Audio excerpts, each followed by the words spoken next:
Bienvenidas, bienvenidos a Radio Semilla, les saluda Felipe Álvarez. Este es el podcast de la Red de Guardianes de Semillas, donde hablamos de regeneración ecológica y social. Primero quiero agradecer a todos los que participan de nuestro programa de membresías. Gracias a ustedes este podcast puede seguir al aire.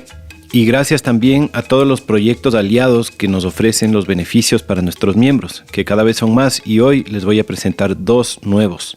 Uno de ellos es La Cuica Cósmica. Tuvimos un episodio con ellas, uno lindísimo que a mí me encantó, el episodio 47, que se llama Somos Suelo, con Alicia Franco y Gabriela Galarza. Ellas son un proyecto de permacultura lindísimo en Pintag, cerca de Quito. Una de las actividades que ellas hacen es talleres de compostaje comunitario. Y lo que nos ofrecen para los suscriptores de Radio Semilla es una asesoría gratuita para la construcción de composteras comunitarias y barriales. Esto está disponible para 5 suscriptores de Radio Semilla. Ellas ofrecen una visita presencial si es que están en los alrededores de Quito o virtual si es que están más lejos. Eso es para gente que pertenece a algún barrio o alguna comunidad o algún grupo de gente que quiera aprender a construir y manejar una compostera comunitaria. Ellas ofrecen un taller teórico y uno teórico práctico, en donde les enseñan a construir y manejar una compostera comunitaria. Así que los miembros que estén listos para construir una compostera barrial o comunitaria ya saben a quién llamar, y los que no son miembros todavía ya tienen una buena razón para dar ese pasito. Y el otro nuevo proyecto aliado que tenemos es precisamente del invitado de hoy, Esteban Valdivia. Esteban es un arqueomusicólogo argentino-peruano que se especializa en la cerámica precolombina de aquí del Ecuador. Pero él no solo estudia académicamente la arqueología y la arqueomusicología, él la practica. Él construye los instrumentos de barro, hace réplicas de los instrumentos arqueológicos, es músico, hace conciertos y hace talleres en donde enseña a construir estos instrumentos y un montón de otras cosas más. También es practicante sufi. Y vamos a conversar un poco del sufismo, pero principalmente de la arqueomusicología. Esteban tiene una escuela online que se llama Yakusimi, la voz del agua, en donde ofrece sus talleres online. Y a los miembros de Radio Semilla nos está dando un 20% de descuento en cualquiera de sus actividades online. Y también ofrece un 10% de descuento en su álbum Visiones Sonoras, que es un álbum que conversamos en el podcast que tiene un montón de pinturas impresas increíbles del pintor manabita Darwin Ruiz y una música fenomenal. Eso puede ser en físico y también puede ser en digital. Así que este es un beneficio que pueden aprovechar los oyentes que estén en cualquier parte del mundo. Este 4 de abril lanza su próximo curso, Sonidos originarios del Ecuador precolombino, así que no se lo pierdan. Para hacerse miembros, por favor, vayan a radiosemilla.com/apóyanos. Ahí pueden escoger la opción que más les guste para hacer un aporte mensual o anual a Radio Semilla, que esa es nuestra única fuente de financiamiento que tenemos hoy por hoy. Y todavía no llegamos a la sostenibilidad económica, pero tenemos confianza que con estos esfuerzos que estamos haciendo de sumar cada vez más proyectos, más beneficios, a ustedes les puede resultar más atractivo convertirse en miembros y ayudarnos a sostener este trabajo. Nos pueden encontrar en Instagram, en Facebook como Radio Semilla Podcast, en nuestro canal de Telegram y en nuestra página web radiosemilla.com. Ahí van a encontrar todos los enlaces en las notas del episodio. Gracias por escucharnos, gracias por apoyarnos. Espero que disfruten este episodio. Un abrazo. Esteban Valdivia, qué bacán tenerte en Radio Semilla. Bienvenido. Estoy súper emocionado de esta entrevista. ¿Cómo llegas? Bien, muy bien. Y este lugar me encanta porque, sé que es un podcast que van a escuchar voces, pero acá tenemos una vista de las montañas y los volcanes. Es un lugar muy especial y creo que la gente especial vive en lugares especiales, ¿no? Como vos. Qué bacán, gracias. Estamos aquí en Cotacachi, en Casa Semilla, que es nuestro proyecto. Y sí, hoy día está particularmente bonito. Ha estado lloviendo todos los días, está todo enlodado y hoy salió el sol. Hay por ahí un quilico, no sé si le he visto, un halconcito que anda cazando. Está bonito realmente. Sí. Quiero agradecerle a nuestro amigo en común, Juan Alfonso Peña, por habernos presentado. ¿Por cuál? Un día me llamó y me dijo, ¿le conoces al Esteban Valdivia? No, le tienes que conocer. Se va a ir a Cotacachi, va a tu casa, ok. Así pasa. Y bueno, hablando de personas especiales, ¿no? Juan Alfonso Peña, que le agradezco muchísimo siempre porque ha sido un amigo y también un soporte muy grande para todas las cosas que he hecho acá en Ecuador. Siempre le ha estado súper firme a todas las locuras que le hemos propuesto hacer, así que aprovecho el podcast también un poco para dedicárselo a él, que que esté acá en Ecuador también viviendo es un poco su culpa, como lo diríamos. Un poco su intención que me hizo conocer este país de una forma muy especial, así que le agradezco muchísimo siempre a él. Lindo el Juan Alfonso, espero tenerle también como invitado un día porque... Debería estar en Ser Semillas. Tiene que estar. Solo que igual es una de esas personas que tienes que hacer 8 podcasts con él porque no sabes por dónde entrarle. Muy multifacético. Sí, bueno, la gente puede encontrar un poco lo que él hace también en las cuevas del Ilaló, por si acaso le quieran buscar ahí en redes. Cuéntanos un poco, Esteban, de ti, de dónde vienes. Tú eres argentino, pero medio peruano también, ¿no? Claro, sí. Siempre está bueno saber un poco el origen de la sangre, ¿no? Ahora que está tan de moda hacerse esos estudios de ADN y saber en profundidad, sí me parece bueno que la gente por ahí que no me conoce sepa que, bueno, nací en Argentina, pero mi padre es peruano, especialmente de Arequipa, que es la República Independiente del Perú, ¿no? Al sur del Perú, una de las capitales, una de las ciudades más hermosas del Perú y que creo que de Sudamérica, rodeada por 3 volcanes, el Chachañi, el Pichu Pichu y en el centro el Misti. Y bueno, siento que desde muy chico viajé a Arequipa y por más que sea argentino, siempre tengo esa mezcla, ¿no? O quizás el acento me delata la argentineada, pero desde muy chico viajé a Perú y siento que eso me influenció muchísimo. También mi madre, que falleció el año pasado, que también le dedico a este programa, también descendiente de italianos, como buen argentino, unas mezclas así tremendas, de la famosa isla de Cerdeña, al lugar que también fui a conocer con ella y conecté mucho con esas 2 sangres, ¿no? Una italiana y otra peruana. Y creo que hacen esa mezcla que tengo, ¿no? Yo sé que en esta entrevista vamos a tocar temas americanos y también temas sufíes de Medio Oriente, y creo que esa mezcla es la que termina siendo la conjunción de los padres de uno, que pienso que siempre hay que rendir culto, ¿no? A las personas que nos dan la entrada a esta realidad, ¿no? Y básicamente terminamos siendo de alguna forma un resultado de la proyección, ¿no? En este caso de mis padres, que son sufis también, y están metidos en muchas cosas cuestiones así esotéricas y ocultistas, por lo cual yo desde muy chiquito siempre estuve influenciado, ¿no? No solamente por mis papás de sangre, sino también por lo que han sido ellos, ¿no? Y por lo que representan para mi vida. El sufismo te viene desde tus papás. Claro, sí, claro. Sí, de la familia. ¿Y en qué parte de Argentina creciste? Nací en Mar del Plata, 400 y pico de kilómetros al sur de Buenos Aires por la costa, una ciudad muy bonita, realmente costera, Atlántico Sur, pero les aclaro a la gente que en Argentina vivir en la playa no significa que sea un lugar de calor. Es un lugar bastante frío, con solamente 1 o 2 meses de calorcito y después hay que tener mucho coraje para meterse al mar, ¿no? Entonces uno viene del Atlántico Sur, que es un mar fuerte, un mar violento, ¿no? Es parecido al Cantábrico, ¿no? Tiene esa fuerza del mar. Entonces yo siento que aprendí mucho del mar porque el mar es muy ciclotímico a nivel anímico, ¿no? Un día ¿Qué, perdón? Ciclotímico. ¿Qué es eso? Que tiene muchos estados internos, ¿no? Ya. Una persona ciclotímica es una persona que está bien, después está histrónica, histérica, es un amor, después se lo odia. O sea, es una persona que pasa por muchos estados sentimentales. Y el mar en este caso, en el Atlántico Sur, me enseñó mucho a entender, primero y principal, el horizonte, que hay un término sufi que es muy interesante que se llama barzaj. Barzaj es el punto intermedio entre 2 cosas que no se tocan. Pero sin embargo ese punto existe y delimita esas 2 cosas. Por ejemplo, si nosotros nos damos la mano, ¿sí? Esas 2 manos nunca se tocan. Sin embargo, parece que se tocan. Ese punto en donde 2 cosas se tocan pero a la vez no, se llama barzaj. Y se ve muy claro en los horizontes del mar, ¿no? Es decir, el cielo y el mar nunca se tocan. Sin embargo, pareciera que se tocan en algún punto. Pero es una ilusión óptica. Entonces el barzaj, que se usa mucho en los tafis, ¿no? Vendrían a ser los rosarios sufíes, que son de 33 o 99, cada 11 o cada 33 hay un separador. Y ese separador se llama barzaj. Es el punto intermedio entre los nombres de Dios a nivel espiritual. Y es un punto muy interesante porque el barzaj nos muestra siempre que nosotros vemos las cosas separadas, ¿no? Pero en realidad está todo unido, es la unidad. Entonces, aprender a ver más allá del barzaj, más allá de la división de 2 cosas, es aprender a tener el ojo de la unidad de Dios. Es una cosa interesante que a mí me pasó mucho en Mar del Plata. Yo sé que ustedes, como están acá en Ecuador, van a ver siempre el sol cayendo en el agua. En cambio, en el Atlántico Sur sale el sol en el agua.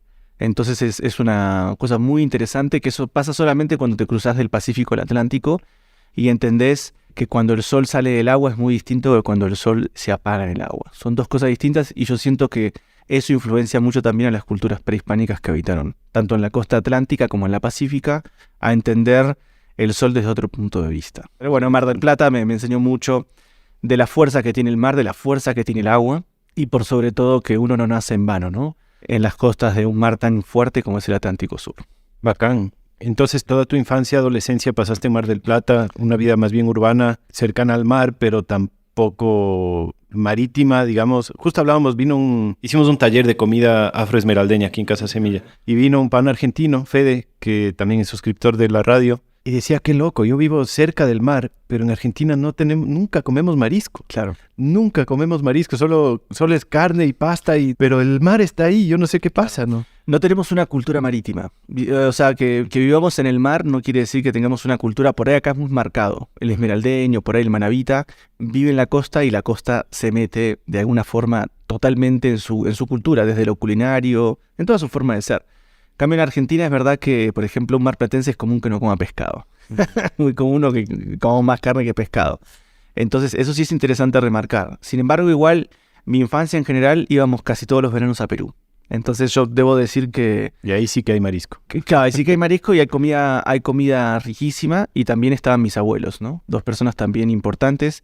Mi abuelo, maestro de la masonería del Perú. ¿Sí? Una persona muy importante también. Y mi abuela, una maestra en lo que es el cactus del San Pedro, ¿no? Una especialista en la cultivación y experimentación genética a través del San Pedro en infusión con otros cactus. ¿Y el consumo también o no? No, el consumo no. No, pero ella sí siempre me presentó al cactus del San Pedro como una planta sagrada y súper fuerte. Después tuve mis experiencias con el San Pedro y entendí bien muchas cosas. Pero sí vengo de un linaje interesante, que no puedo negar, ¿no? O sea, no es que hago esto porque nací un huevo, ¿no? Sino que nací de personas y de abuelos y de otras personas más antiguas que siento que han marcado mi camino siempre, ¿no? Siempre. Qué bacán. Uh-huh. Y después, cuando ya creciste, ¿te quedaste en Mar del Plata para tus primeros estudios así o te fuiste a estudiar a otros lados? Mira, nunca me gustó Mar del Plata. Sí, sin embargo, es una ciudad que no puedo decir que no me gusta, pero siempre supe que nunca iba a vivir ahí. ¿Viste? Cuando son esas corazonadas que sabes que no es, o sea, por más que haya nacido ahí, no es el lugar donde voy a morir, ¿no? O sea, siempre lo tuve muy claro desde muy chiquito, que sabía que de Mar del Plata me iba a ir, no porque me llevara mal con mis papás o porque no me gustara la ciudad, sino porque yo sabía que mi destino es otro, no es estar ahí. Entonces a los 17 años me fui. 17. Sí, terminé la secundaria, tomé un año sabático y me fui a estudiar a Córdoba, a la provincia de Córdoba, Villa María, la carrera de compositor musical. Pero que necesitaba salir de Mar del Plata. Sabía que no era mi lugar y a partir de Córdoba me fui a estudiar la licenciatura y viajé mucho. Córdoba, para el que por ahí el argentino conoce, pero Córdoba vendría a ser como un Cuenca ecuatoriano, ¿no? Una región muy tradicionalista, muy regionalista, casi por su independencia, ¿no? Es el centro del país, Córdoba, con mucha identidad del centro del país, muy distinta a la que uno tiene como el argentino porteño, del tango, esas cosas. En Córdoba como que se junta todo el interior, y ahí me sirvió mucho llegar a Córdoba para conocer otra Argentina, ¿no? Como yo estaba en Mar del Plata, más cerca de Buenos Aires, uno como que lo absorbe la capital. Y ya ir a Córdoba, en Córdoba los cordobeses odian a los porteños. Yo me imagino que en todo país siempre pasa eso, ¿no? Una capital y siempre otro lugar en el interior que detesta, ¿no? A la gente de la capital. Aversión al centralismo. Claro, quizás puede ser el cuencano, no sé, me imagino como en otros países, en otras latitudes, que siempre pasa lo mismo, ¿no? Yo qué sé, los catalanes contra los madrileños, bueno, hay muchas comparaciones, ¿no? Pero el hecho está en que siempre supe que me iba a ir y me fui. A los 17 años me fui contento y empecé a armar mi propia vida, mi propio fluir, y empecé a entender que me tenía que ir, y irme fue el puntapié para empezar un viaje que no termina, ¿no? Sigo hoy con mi familia, con mi hijo, súper nómadas, viajando por todos lados, y cada vez siento que no tengo ningún lugar, ¿no? Me cuesta encontrar un lugar, si soy sincero. Y siento que soy más nómada, ¿no? Me identifico más con el nomadismo, que sin embargo nosotros hoy nos ponemos a pensar, llevamos 120.000 años como humanos, ¿no? Como Neandertal dando vueltas por acá, y recién hace 5.000 años que somos sedentarios. O sea, tenemos más de 115.000 años siendo nómadas, ¿no? No sé, siempre siendo así, ¿no? Eso creo que es un poco debatible, porque hemos hablado, justamente en este podcast hablamos un poco en el primer episodio, el de ecosistemas antropogénicos, de que el nomadismo no es tan preciso en un montón de sentidos, porque muchas culturas se asentaban en un territorio, pero no como nómadas, sino como un manejo de un territorio tan grande que tenían varios diferentes asentamientos en ese territorio, que podían circular en el territorio en diferentes etapas del año, pero eran, no solo que eran como propios del territorio, sino que también lo manejaban al territorio y tenían un manejo a largo plazo de un solo territorio, que el nomadismo medio que da la impresión de que no hay un asentamiento fijo y que no eres dueño de nada y que medio que te asientas en donde el ecosistema... No, eso es más una visión más gitana, ¿no? Ajá. Pero, o sea, lo que vos estás hablando, o sea, lo que yo me refiero es a un nómada estacionario, que eso sí lo tenemos registrado, y de acá ya nos metemos un poco en la temática que me gusta, porque, bueno, después de que estudié en Villa María, me fui a vivir a España unos años, hice mi magíster y estoy haciendo todavía el doctorado. El magíster lo hice en Antropología e Historia de América y el doctorado lo estoy haciendo en Historia y Arqueología. En Córdoba te graduaste de composición musical. De compositor musical, de musicólogo. ¿Y tú ya eras músico? Sí. O sea, ¿tú has sido músico siempre?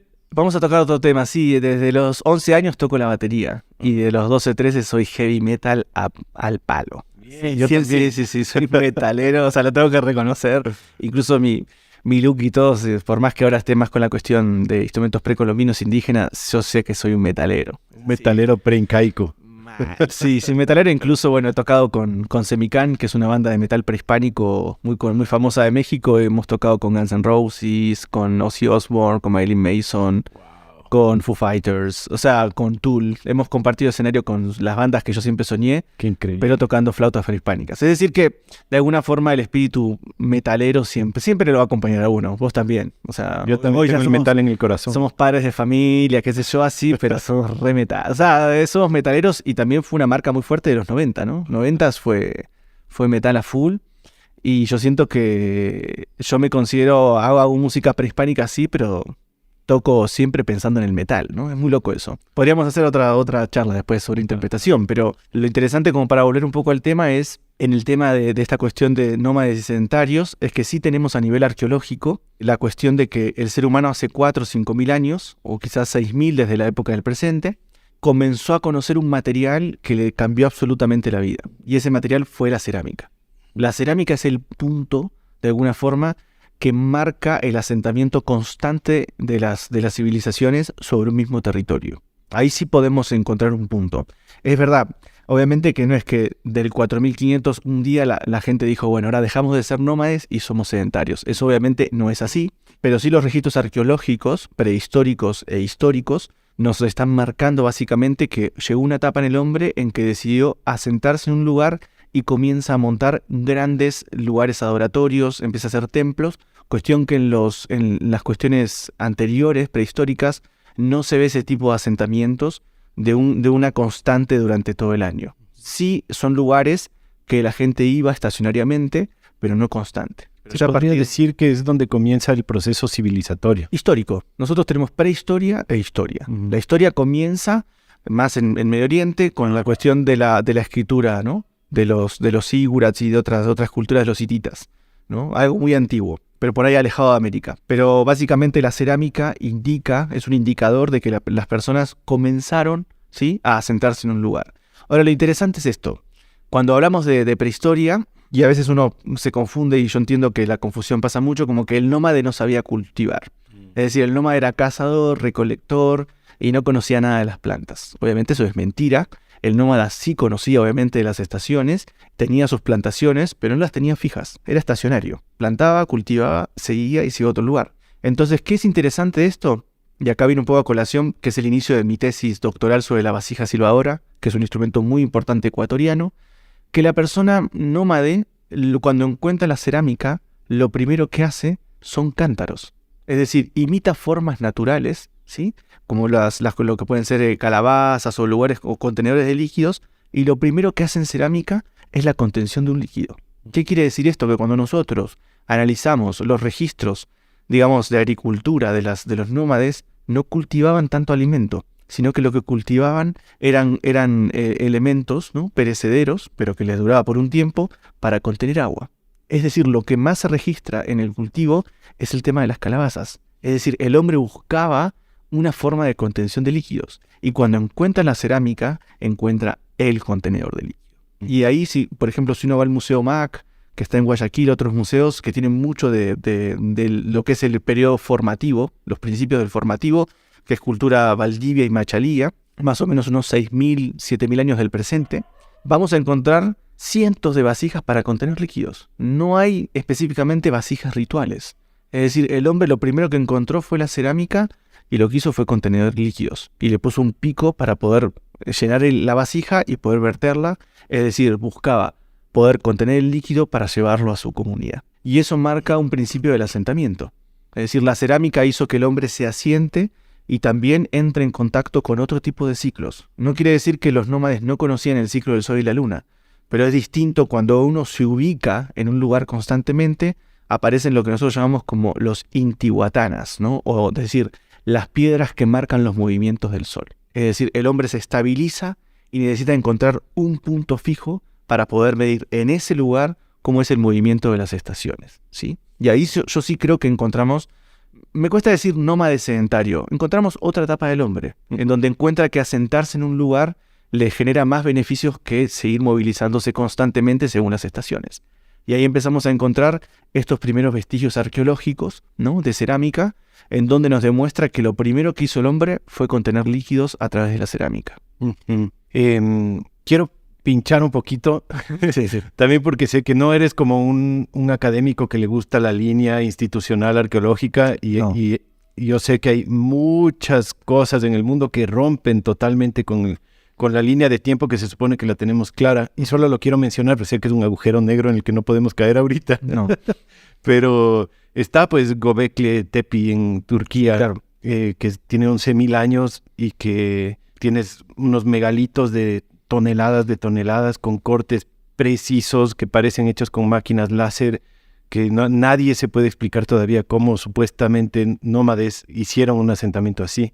En Egipto también, la egiptología es, tal vez para topar un poco el tema, ¿no?, del problema con la institucionalización de la arqueología y con la aversión a cambiar los libros que ya están escritos, pero en Egipto también se encuentran cosas que parece que rompen totalmente con la línea oficial de lo que dice la egiptología tradicional, ¿no? Sí, es como contarle una historia a un niño.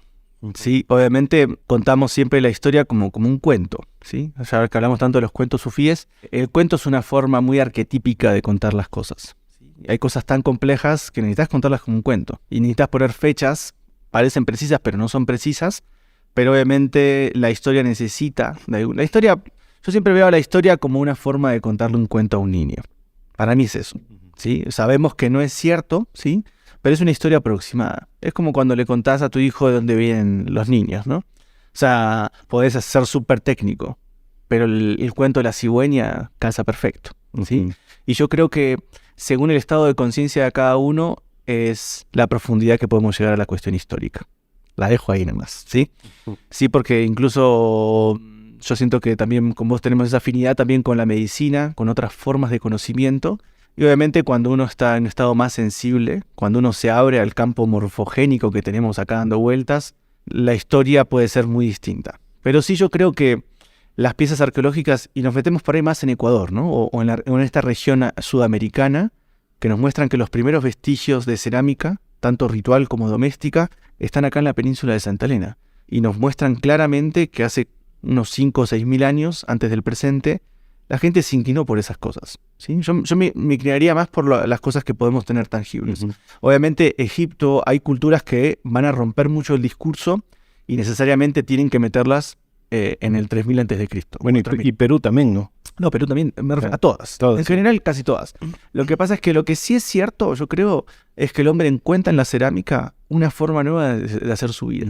¿Sí? Es como hoy nosotros la tecnología. La tecnología nos cambió absolutamente, ¿no? Hoy no nos damos cuenta, pero por ahí en 200 años van a poner un antes y un después de la computadora. Eso estoy seguro. Así como un antes y un después de la cerámica. Pero en el momento no somos conscientes. Y no me refiero en el momento en 10 años. Por ahí tienen que pasar 300 o un milenio para poder ser conscientes de que un objeto hace un quiebre en una sociedad y la transforma para siempre. Ajá. A eso yo me refiero. Y la cerámica yo creo que marca un quiebre distinto, porque no tenés registros cerámicos del 8000, 10.000 antes de Cristo. Eso sí te lo puedo asegurar. No hay registros. Los registros de las cerámicas empiezan a partir del 4000 antes de Cristo. En Sudamérica, en la península de Santa Elena, con la cultura Valdivia, y en otras culturas de Oriente, Occidente, de donde quieras, también se descubre la cerámica. Pero para esas fechas precisas. O sea, no es que hace 10.000 años que hacemos cerámica. Claro. Eso es mentira. O sea, o por lo menos no está constatado todavía. Lo que sí sabemos es que el hombre encuentra en el barro una forma no solamente de hacer objetos, sino de hacer filosofía. Es El barro nos conecta de alguna forma con los 4 elementos, con un proceso armónico de transformación de los 4 elementos que termina dando por resultado una pieza que es inmortal. Nosotros tenemos que entender eso. El barro de por sí es una materia totalmente frágil. Nosotros agarramos barro de cualquier lugar, modelamos algo, y si no lo cocinamos, se desarma. Entonces, ¿qué es lo que encontró el hombre? Que en la alquimia de los 4 elementos puede crear la inmortalidad. Y por eso la cerámica fue tan importante para las culturas de antaño.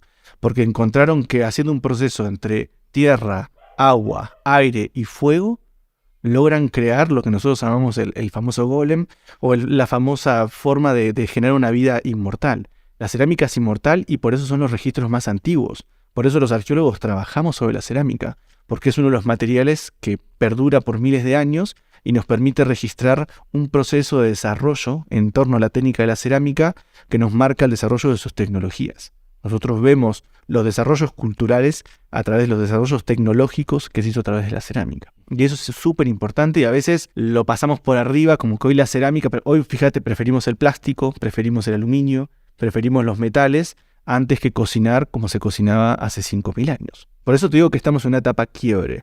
Tenemos tecnología, usamos el plástico también apareció y cambió totalmente. Cuando hagamos una arqueología de esta época, va a aparecer el plástico, ¿entendés? Como un elemento totalmente como si cayera del cielo, derivado del petróleo que se transformó y está en todas las casas, casi todo plástico, ¿entendés? Así como hacemos la excavación de hace una tumba de hace 3.000 o 4.000 años, ¿y cuál es su entorno? La cerámica. O sea, los objetos nos marcan básicamente nuestra forma y nuestras dinámicas socioculturales. Y es ahí donde yo ingreso a la arqueología, y dentro de las dinámicas socioculturales me interesó obviamente la sonora, ¿sí? Porque venía siendo baterista, heavy metal, me metí en las universidades, me gustó la investigación y me adentré casi al 100% en lo que hoy llamamos la arqueomusicología, ¿no? Es dentro de la arqueología el estudio de los objetos sonoros que ya están discontinuados. Es decir, que las culturas actuales, antropológicas, etnográficas, no utilizan. Es decir, instrumentos tan antiguos que ya no tienen un uso y función dentro de la actualidad. Ese, por ejemplo, si definimos ahí, ese es mi objeto de estudio. Porque a veces cuando me preguntan, bueno, ¿qué estudias? Música andina. No es música andina, es música precolombina. Es música antes de la llegada de los españoles e incluso antes de la llegada de los conquistadores que yo llamo a los incas, como también fueron los aztecas. O sea, antes de esa época, las culturas tuvieron su época de florecimiento y manifestaron sus dinámicas culturales en ciertos objetos arqueológicos sonoros, es decir, que producían sonidos. Y yo tengo la teoría de que cada cambio social se manifiesta en el tipo de frecuencias que la sociedad usaba. Por ejemplo, hoy nosotros, siempre trato de hacer esta transpolación para que lo puedan entender. Nosotros hoy, por ejemplo, tenemos todo afinado en 440. Todo afinado en una sola forma de afinar. Quiere decir que la central es 440 Hz. Claro, está todo afinado en relación a una frecuencia que es la 440 Hz. Busquen por internet y infórmense. El que no sabe, busque que hay muchos podcasts y muchas cosas que informan de eso. Ahora lo vamos a nombrar así rapidito, pero por ejemplo nosotros agarramos instrumentos de hace 2000 años y no utilizan esa frecuencia como fuente de afinación. Utilizan otro tipo de afinaciones. ¿Qué quiere decir? Que en cada etapa las personas fueron identificándose con un tipo de vibración. Y hoy nos está pasando. Nosotros estamos llegando a una saturación de la en 440 Hz y de a poquito vas a ver que vamos a ir cambiando las frecuencias. Es un proceso natural. La sociedad cambia y inevitablemente las frecuencias que utilizamos auditivas van a cambiar. Eso es tremendo, entender eso. O sea que el cambio sociocultural se va a reflejar en el tipo de vibración que vamos a utilizar. Y eso está clarísimo, por lo menos en mi especialidad, que es la arqueología ecuatoriana, está súper claro. O sea, las cerámicas más antiguas tienen una afinación, en otro periodo otra, y así. ¿Tiene una lógica evolutiva, digamos, es lineal el cambio o es randómico? No, es medio random, pero se puede estudiar y analizar. Estoy en ese proceso de estudio y análisis, ¿no? Porque me parece súper interesante. Es decir, las culturas del periodo formativo tenían un tipo de afinación, un tipo de frecuencias que utilizaban, un rango de frecuencias que utilizaban.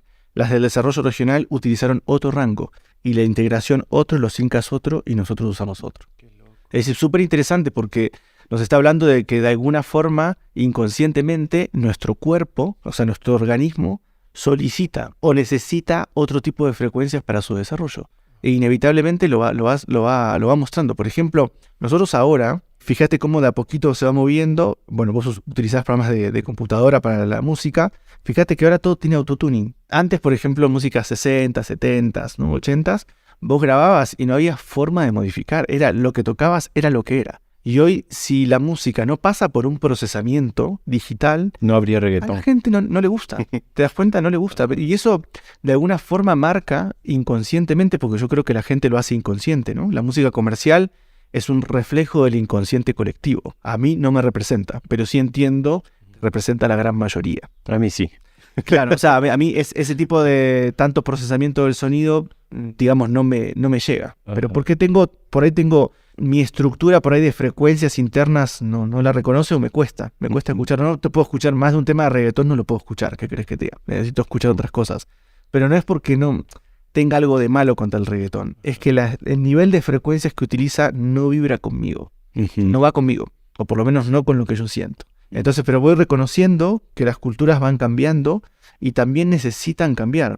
Eso nos va a pasar hace poco, cuando escuchamos, por ejemplo, un vinilo, escuchamos un cassette, un CD, un MP3 y escuchamos hoy por Spotify, te puedo asegurar que la música se escucha distinto. Hay cambios de frecuencias que no nos damos cuenta, pero están. Entonces, como estamos hablando de culturas precolombinas, haciendo una analogía, la música precolombina tiene 5.000 años de desarrollo. Nosotros vamos cientos, como cultura occidental, ¿no? De la grabación. Fíjate todo lo que pasó desde que empezamos a grabar música hasta ahora. Es decir, yo siento que así como hay un antes y un después de Cristo, hay un antes y un después del micrófono. Por ejemplo, el micrófono como aparato cambia la estética sonora, cambia todo. ¿Por qué? Cuando uno ve, por ejemplo, los instrumentos precolombinos, cada instrumento busca de por sí una forma de amplificarse. Por ejemplo, en el caso de las botellas silbato, que después les dejamos unos links para que vean, hay algo que se llama cabeza resonante. Es decir, las botellas silbato son instrumentos, son artefactos sonoros hidráulicos que funcionan solo con la acción del agua. Estos instrumentos tienen un silbato que está recubierto por lo que llamamos una cabeza resonante, que es totalmente ornamental. Ahora, esa cabeza resonante, eso que recubre al silbato, es una fuente de amplificación. Hace 4.000 años, los que eran músicos o los que diseñaban instrumentos musicales pensaban de qué forma amplificar y aumentar el volumen de los instrumentos. Hay casi 4.000 años de desarrollo en botellas silbato acá en Ecuador, en donde vos lo que ves es que lo que buscan es aumentar la amplificación del instrumento de forma natural o con los recursos que tenían. Incluso cuando uno va a Grecia, va a los grandes panteones, había un arquitecto llamado, creo, Vitruvio, si no me equivoco, que sabía cómo hacer que desde el centro del panteón se escuchara hasta la última fila. O sea, siempre la amplificación fue un paradigma tan fuerte en la construcción del diseño de los lugares y de los objetos que los instrumentos de volumen bajo no pudieron continuar. Por ejemplo, doy un solo ejemplo. Por ejemplo, las cuerdas frotadas, lo que es el violín, la viola, el cello. Antes se hacían con cuerdas de tripa, y la cuerda de tripa de por sí es un volumen bajo.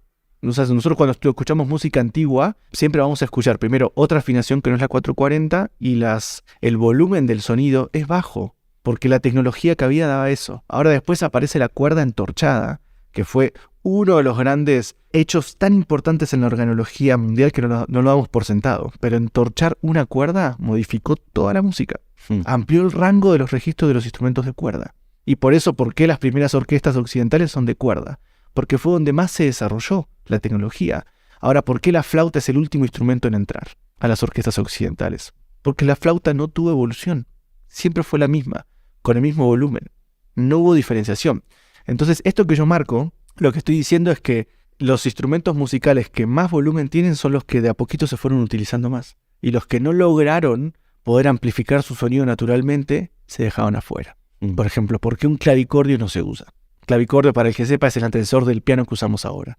El piano, ¿por qué fue el instrumento más usado? Y porque tiene toda una reja de cuerdas entorchadas que le aumenta el volumen de una forma abismal. Entonces el clavicordio, el espinet, todos esos pianos antiguos, decime quién lo toca ahora. Claro. Son piezas de museo. Entonces hay algo interesante porque esto pasó en la época prehispánica. La gente buscaba qué instrumento sonaba con más potencia y lo utilizaba más. Y el que sonaba menos y no lograba modificar su sonido, no lo usaban. Ahora, ¿qué nos pasa a nosotros con los micrófonos? Nosotros ya no tenemos ese problema. Un sonido que suena bajito, me acerco al micrófono y me escuchan más fuerte o más lejos. ¿Entendés? El micrófono modifica todo.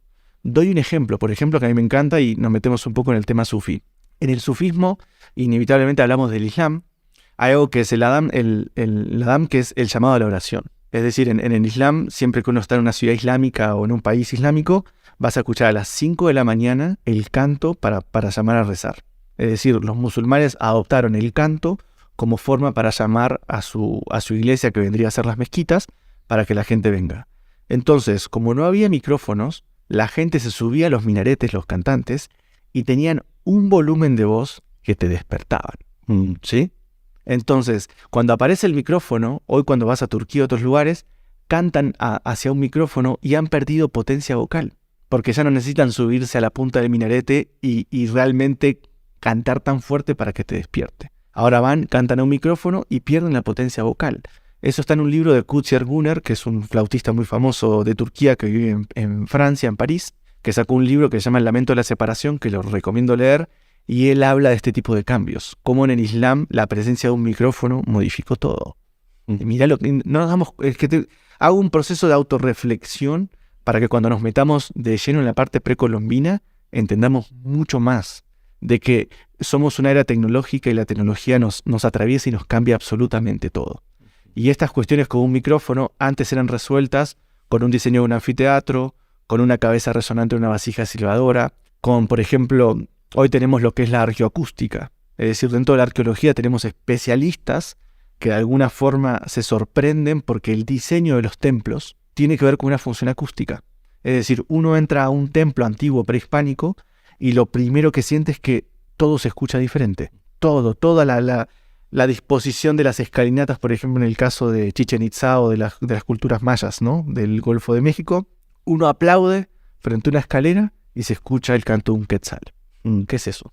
Y te puedo asegurar que no lo hemos probado, pero en muchos lugares arqueológicos acá del Ecuador deberíamos hacer pruebas arqueoacústicas, porque seguramente algo va a pasar. Es una constante en las culturas precolombinas que el sonido era parte de la arquitectura. Y eso es algo que podríamos incluso charlar con Juan Alfonso también, ¿no?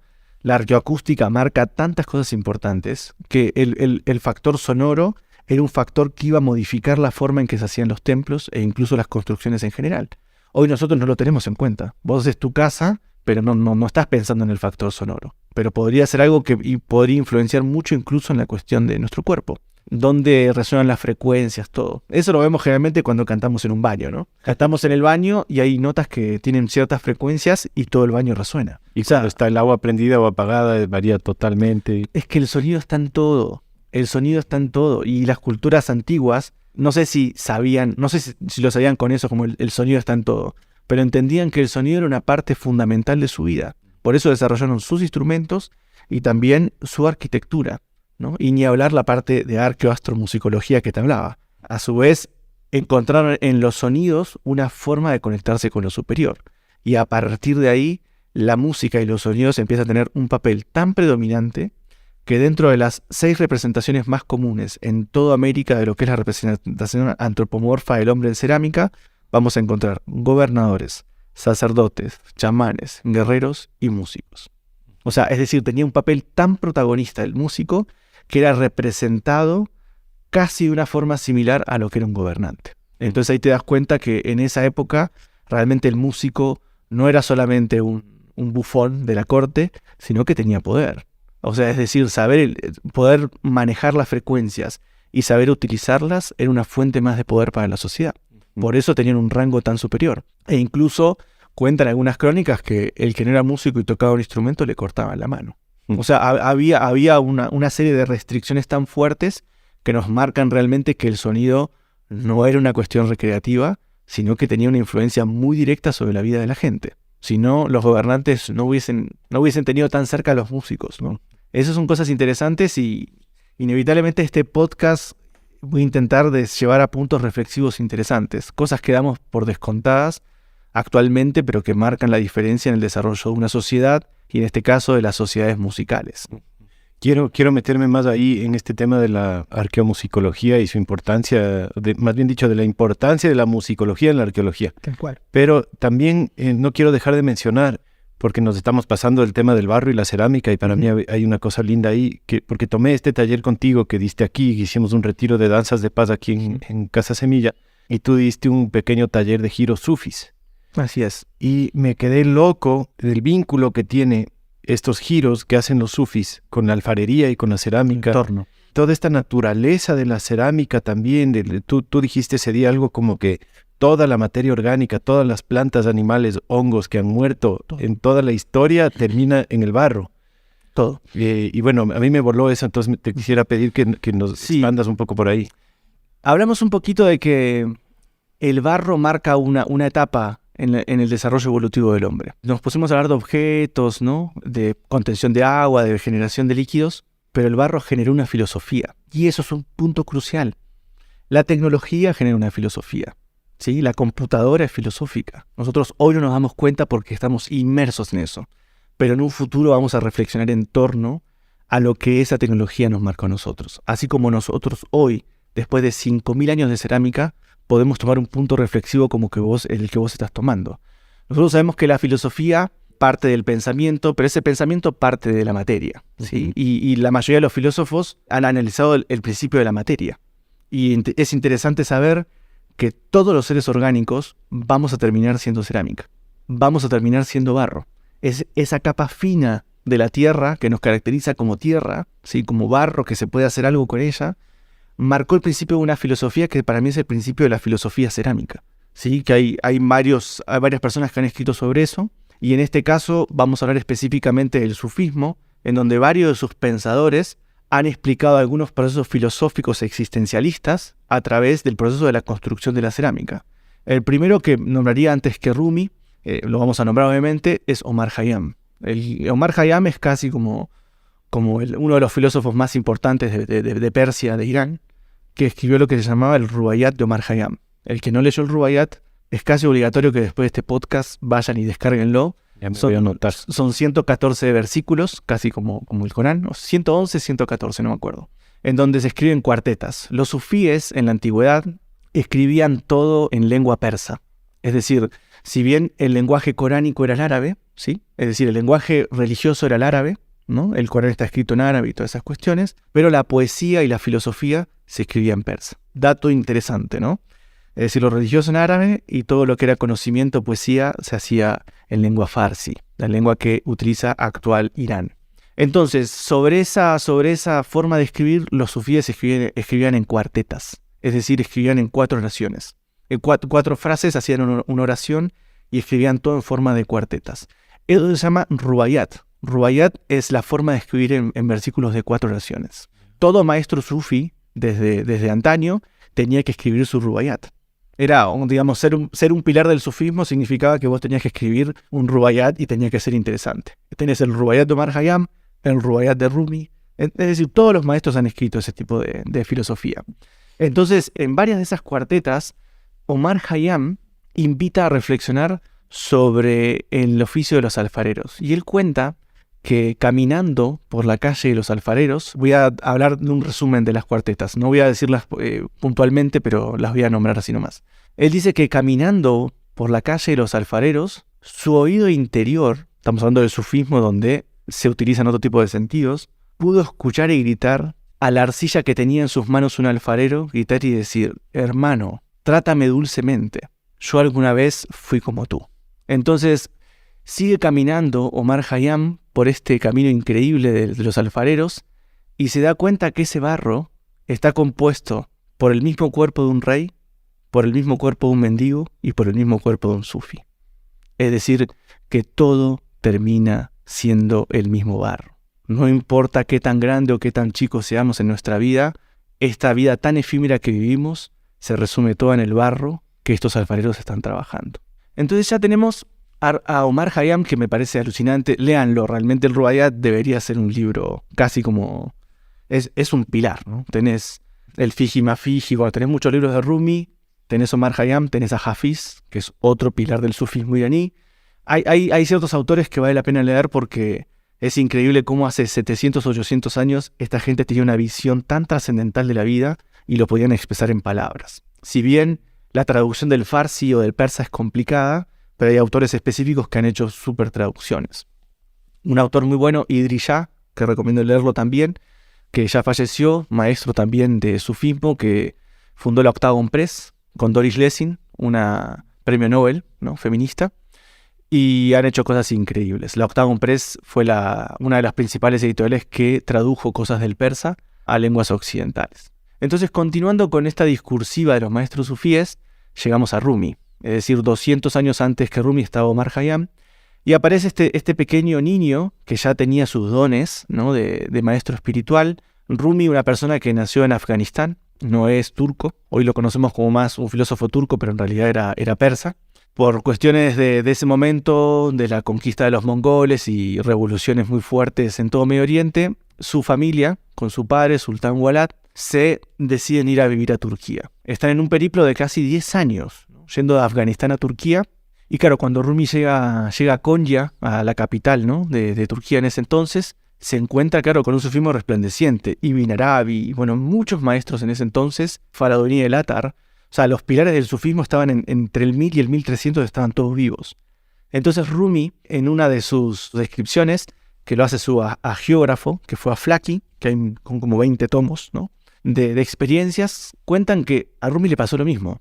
Caminando por la calle de los alfareros, empezó a observar que los alfareros trabajaban el barro en su torno. El torno, para el que no conoce, es una base giratoria que antiguamente se usaba a pedal, es decir, hoy lo vemos con un motor el torno, pero antiguamente tenías un pedal que apretabas, eso hacía girar una base, ¿no?, con un centro, y con la mano el alfarero, de ahí viene el alfar, ¿no?, el que trabaja el barro, el que trabaja la luz en realidad, comenzaban a modelar estas formas que el barro no tiene. Pensemos siempre que el barro no tiene forma.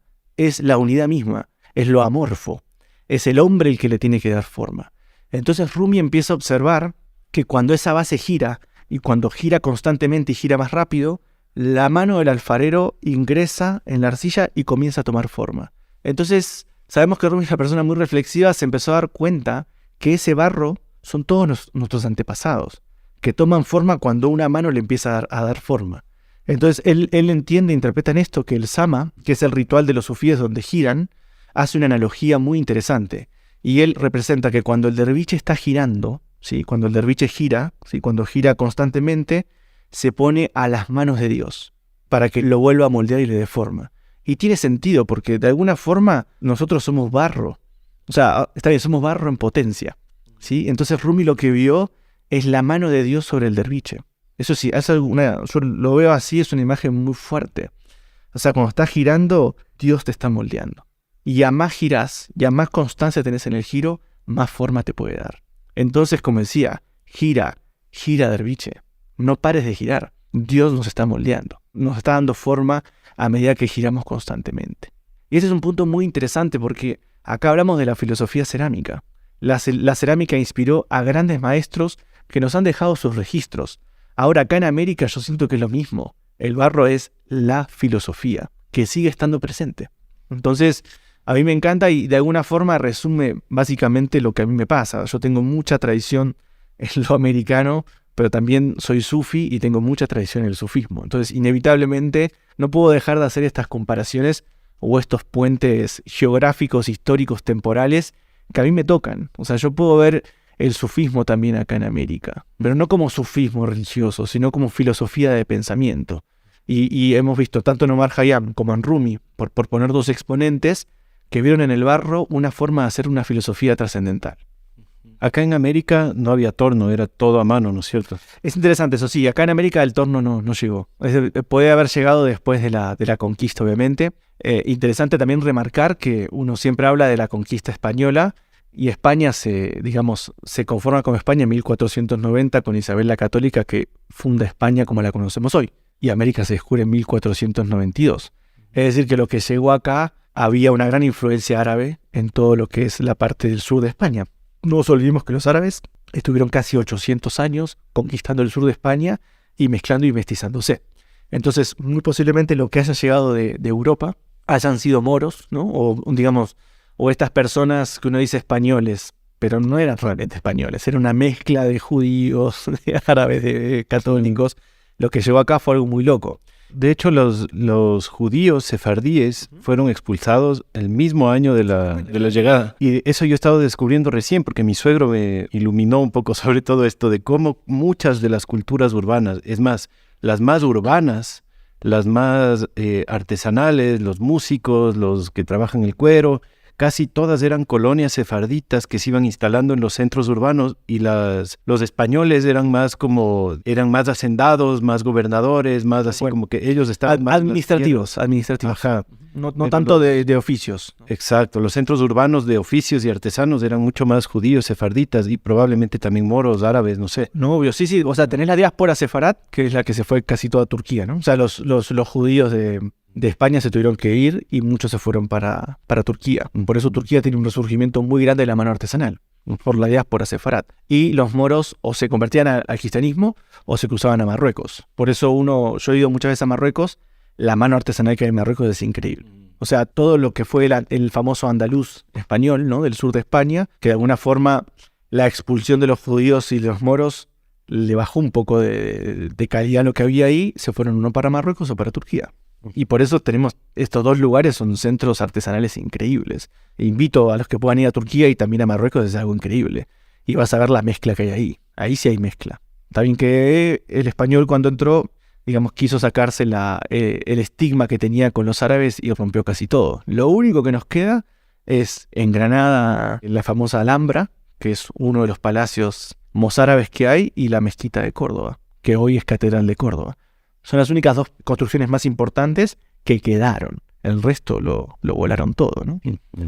Algo similar terminaron haciendo en América también, ¿no? O sea, claro, ya venían con experiencia de deconstruir lo que estaba antes y construir una imagen un poco rara, ¿no? Porque yo viví en España, un país que me encanta, y es muy difícil decir, bueno, ¿qué es un español, no? Es muy raro. España es un lugar con tanta cultura, ¿no? Los vascos, los catalanes, los madrileños, los andaluces, los valencianos. En cada región que vas, los gallegos, ¿no? Asturianos. España es una región con tanta cultura autóctona y tan regionalista que a mí siempre me sorprendió, porque a nosotros nos venden siempre la imagen de España como una España más franquista, ¿no? Como España somos todos. Y claro, cuando vas a España, los acentos, incluso los idiomas, el vasco no tiene nada que ver, el catalán también tiene su propia derivación, no es un derivado del castellano, sino que es un propio idioma. Es una cosa alucinante, pero cuesta entender un poco. Cuando llegaron acá a América, vinieron con una forma distinta de conquista y fue bastante fuerte. Que no nos vamos a meter en ese tema porque creo que no es el objetivo de la entrevista, pero yo creo que lo importante es entender que en mi caso, tanto la cuestión sufi como la cuestión americana habitan en mí e inevitablemente hablo siempre de ese tipo de cuestiones. Bacán. Volvamos un poco al cauce del río de la cerámica precolombina, claro, preincaica americana. Yo te escuché, para preparar esta entrevista, te escuché otra entrevista y hablaste en esta otra entrevista de una cosa que me pareció fascinante, de cómo hay estos instrumentos que los hacían para que suenen por sí solos o para que los elementos los toquen y no los toquen los humanos. Claro. ¿Nos puedes expandir un poco más en ese tema? Sí, cuando hablamos de historia de la música universal, yo siempre me río, ¿no? Agarramos un libro de la historia universal, ponele que de 1000 páginas, 995 son de Occidente y el 5% es del resto del mundo. Claro.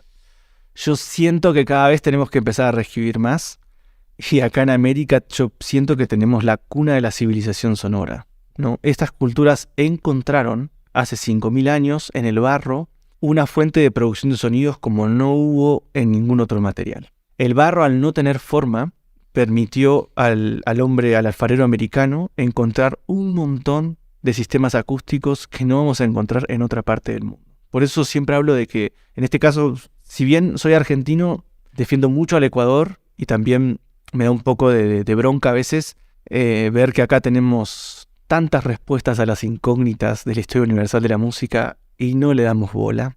Lo dejamos pasar por arriba y acá tenemos evidencias únicas de instrumentos de más de 3000 o 4000 años que siguen produciendo sonido. Es decir, está tan bien hecho el instrumento que es un viajero en el tiempo. Por ejemplo, lo que vos nombrás, una vasija silbadora, que les recomiendo después que vean videos y documentales que tengo sobre ese instrumento, que funciona solo con la acción del agua. Ese instrumento no está en ninguna otra parte del mundo. Es producto del desarrollo de la conciencia de los alfareros americanos, ¿sí? Que a través de siglos de desarrollo encuentran una máquina sonora. Y eso es algo que nos rompe la cabeza, porque nosotros siempre que hablamos de instrumentos, vamos a hablar del hombre tocando un instrumento. Y en este caso, la cerámica y el trabajo con los 4 elementos lleva a una reflexión tan alta al alfarero precolombino especialista en sonidos, que decide crear una máquina sonora para que el hombre no intervenga en la interpretación musical. Decime si eso no es un concepto rebuscado, trascendentalista, o sea, está buscando que el hombre no participe. Y es más, esa máquina va a funcionar con un elemento, que en este caso es el agua y el aire, en un complemento de fuerzas que se equilibran adentro de un objeto.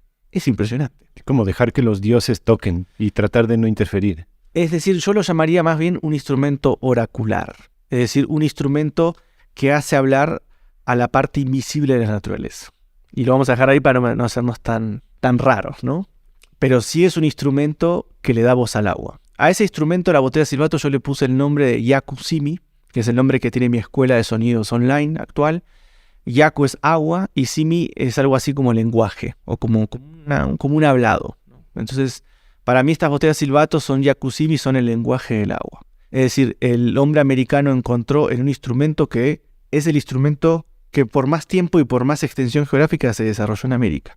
Hay 4.000 años sostenido de desarrollo en torno a este instrumento musical, por culturas desde Mesoamérica hasta Sudamérica. Entonces no lo podemos pasar por alto de que este instrumento fue súper importante. E incluso los registros arqueológicos nos muestran en la península de Santa Elena, en la cultura chorrera, que las personas se enterraban con ese instrumento. Era tan importante la botella de silbato que las personas importantes de la sociedad, cuando morían, se morían abrazadas, o sea, las enterraban abrazadas a estas botellas de silbato. Entonces no podemos no entender que hay un objeto ahí que marcó un antes y un después en la filosofía del pensamiento americano, y estamos hablando de un pensamiento de las élites. Es decir, este instrumento no lo tocaba cualquiera. Está registrado solamente dentro de lo que son los objetos de élite. Esos objetos que tocaban solamente algunas personas de la sociedad. Entonces, esto nos muestra que el desarrollo que pudieron proyectar las culturas precolombinas, yo lo siento como un viaje en el tiempo. Nosotros vamos al Museo MAC de Guayaquil, a otros museos del Ecuador, tenemos estos objetos de 3.000, 4.000 años, les ponemos agua y funcionan solos. Y no la podés creer. No la podés creer. ¿Por qué? Porque nosotros, siempre que agarremos una flauta o cualquier instrumento y lo interprete un hombre, la interpretación va a ser personal y totalmente ajustada al tiempo en el que está. Es decir, yo agarro una flauta precolombina o una ocarina y cuando la toco, por ser una persona de esta época, ¿no? de esta época del 2023, la voy a tocar con todo el bagaje que yo tengo. Desde metalero, desde todo. Inevitablemente cuando lo toque se va a traducir mi experiencia en el instrumento. En cambio, cuando hablamos de un artefacto sonoro, de una máquina sonora, en donde el hombre no interpreta, es el mismo sonido que se escucha hace 4.000 años. Y eso es algo que es el único instrumento que puede hacer eso. Es el único instrumento que es una máquina que funciona sola y que las más antiguas están acá en Ecuador. ¿Cómo este instrumento no es el instrumento nacional de este país? Si le representa casi uno de los instrumentos más importantes de la historia universal de la música. Y está acá. Tienen miles. El MAC puede tener creo que 5.000 de estos instrumentos. Wow. ¿Entendés? Y a veces yo llego acá y digo, ¿cómo puede ser que no vean? Nos falta marketing. Falta marketing, falta un interés, yo siento que falta que el volcán explote, ¿no? Uy. Falta que el ecuatoriano explote de una vez por todas, ¿no? Yo sé que el ecuatoriano sabe lo que tiene, pero no lo saca, ¿no? Es como un volcán, que parece que está dormido, pero por dentro explota, ¿no? Es lo que yo llamo el fuego interior, ¿no? El ecuatoriano es un fuego interior retenido nomás. Está retenido nomás. Es como el Cotopaxi. Parece apagado, pero cuando explote van a ver lo que pasa, ¿no? Qué loco. Como pasó en otras eras. Acá en Ecuador, el cambio de periodos arqueológicos se da por las explosiones de un volcán. No tanto por desarrollos socioculturales. Acá en Ecuador, en este territorio, los cambios socioculturales los manda la naturaleza. Explota un volcán y cambia todo. Y estamos próximos a... En este próximo 100 años vamos a ver explotar el Cotopaxi sin ninguna duda, ¿no? Y si no es en este mismo año, vas a ver lo que va a ser ese cambio y también cómo empezamos a tenerle respeto a la naturaleza, ¿no? La naturaleza hace con nosotros lo que quiere. Y de alguna forma el hombre americano comprendió ese concepto.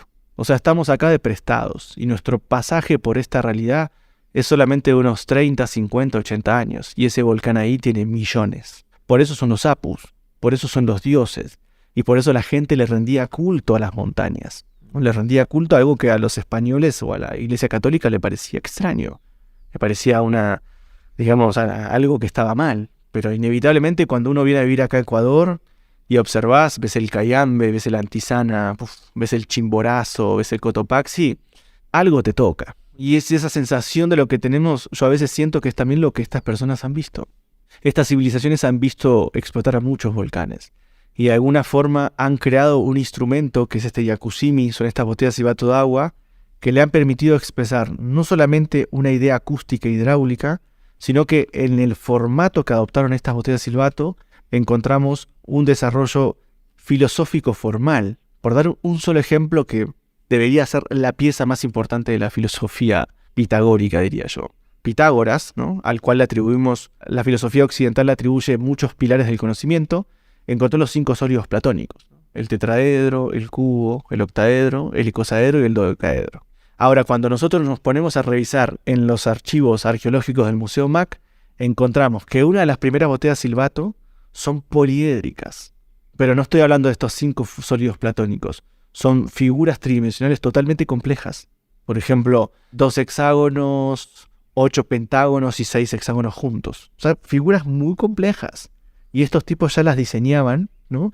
Y armaban ese diseño que 1000 años antes que los pitagóricos. También entendamos esto. También a nivel cronológico, Pitágoras lo descubre en el 300, 500 a.C., seguramente por una influencia de alguna escuela esotérica egipcia, seguramente. Y acá en América ya estaban relacionando sonido, geometría y forma. 1000 años antes que la cultura occidental. Y esas piezas están en el museo, son originales, tienen prueba de carbono 14, son reales.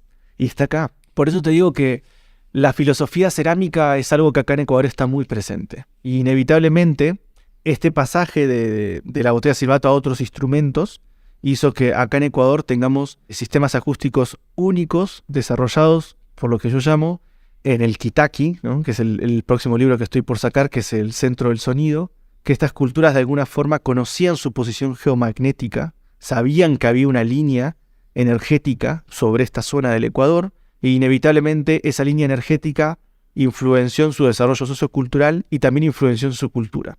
Y ahí vamos a tener, yo siento que estas investigaciones que estamos haciendo van a abrir el puntapié inicial de lo que es la música de la mitad del mundo, de los sonidos diseñados específicamente por las culturas que habitaron en la línea ecuatorial o cercanos a la línea ecuatorial.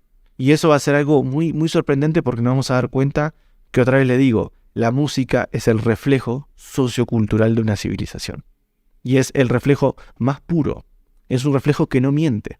Y cuando aprendamos a leer en la música la historia, vamos a poder adentrarnos en una nueva dimensión de la historia que hoy nos estamos perdiendo. Pero que de alguna forma, a través de esos objetos sonoros que esta gente diseñó y lo hizo inmortal, nosotros podemos conectarnos con un pensamiento musical, con la cosmoaudición, no con la cosmovisión. Estamos todo el tiempo centrados en la vista.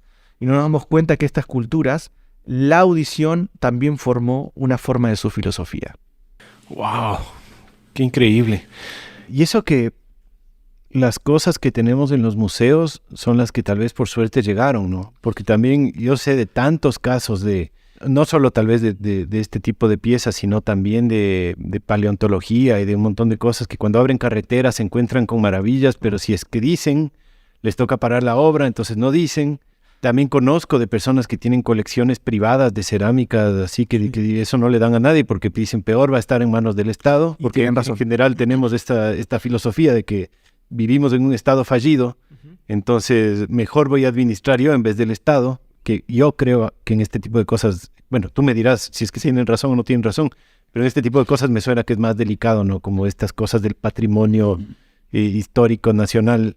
Entonces, lo que tenemos en estos museos que mencionas, me imagino que es una fracción pequeñita de lo que se ha encontrado y peor de lo que falta de encontrarse, ¿no? De hecho, en Tongorachi, que es un pueblito en el que yo viví un tiempo en Esmeraldas, vas a la playa y ves que cada día las olas sacan nuevas cerámicas. O sea, ahí está el cementerio que está plagado de cerámicas. Yo me he encontrado unas piezas increíbles ahí con espirales y cosas así, que igual no, por la informalidad ni me llevé ni nada, pero tampoco declaré, obviamente todo el mundo sabe, o sea, creo que es un cementerio de la cultura Atacames, no estoy seguro. Con la tolita, ¿no? Toman con la tolita. La tolita, pero eso no, la mayoría de cosas no las tenemos a la mano. No, y por alguna razón no las tenemos a la mano, ¿no? Yo siento que las culturas originarias tenían un poder y también sabían qué piezas iban a llegar a nuestras manos y qué piezas no. Yo a veces siento que los instrumentos musicales, o en este caso la arqueología de la cerámica, son como mensajes tirados al mar, ¿no? O sea, como mensajes tirados en el mar del tiempo. Y de alguna forma las piezas que llegan ahora a nuestras manos es porque tienen un mensaje que nos tienen que dar. Incluso cuando yo siempre tomo el MAC como ejemplo, porque el Museo MAC es una de las reservas más grandes, más de 100.000 piezas, ves tanta cantidad de piezas que no alcanza la vida ni de uno ni de 20 investigadores para investigar todo lo que hay ahí. Incluso a veces pienso que hay algunas piezas que van a ser descubiertas, están en la reserva, pero van a ser entendidas de acá a 200 o 300 años. No creo que nosotros hoy lleguemos a comprender la totalidad del objetivo de todas las piezas arqueológicas. Son mensajes en el tiempo.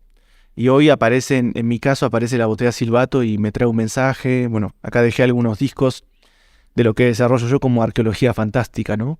Dejar que la arqueología sea fantástica, porque la historia es fantástica y la humanidad es fantástica. Nos tenemos una mente que es alucinante, ¿no? Tenemos un corazón que es inmenso, que es infinito, y una mente que nos trata de mostrar esa infinidad de una forma lógica y racional. Entonces, inevitablemente, los mensajes en el tiempo no son para todos los tiempos. Es decir, muchas piezas que han hecho estas culturas ancestrales quizás son para 1000 o 2000 años después todavía. Para otras humanidades, yo siento que es así. Como nos pasa hoy con los egipcios o con las pirámides. Te das cuenta que hay un mensaje ahí que hoy no lo podemos descifrar. No, por alguna razón no podemos entender para qué se hicieron, por qué se hicieron y qué influencia tienen. No son para este tiempo. Son mensajes que son mucho más abstractos, ¿no? Y siento que de alguna forma, la forma en que las culturas ancestrales accedían al conocimiento, porque siempre tenemos esta cosa de, bueno, cómo se hizo Machu Picchu, cómo se hizo Ingapirca, cómo se han hecho tantas cosas. Y uno, bueno, cuando ingresa en el mundo de la medicina, ¿no? Cuando ingresa en el mundo del conocimiento de los chamanes, se da cuenta realmente que hay otras formas de acceder al conocimiento. Y de alguna forma ese conocimiento es críptico.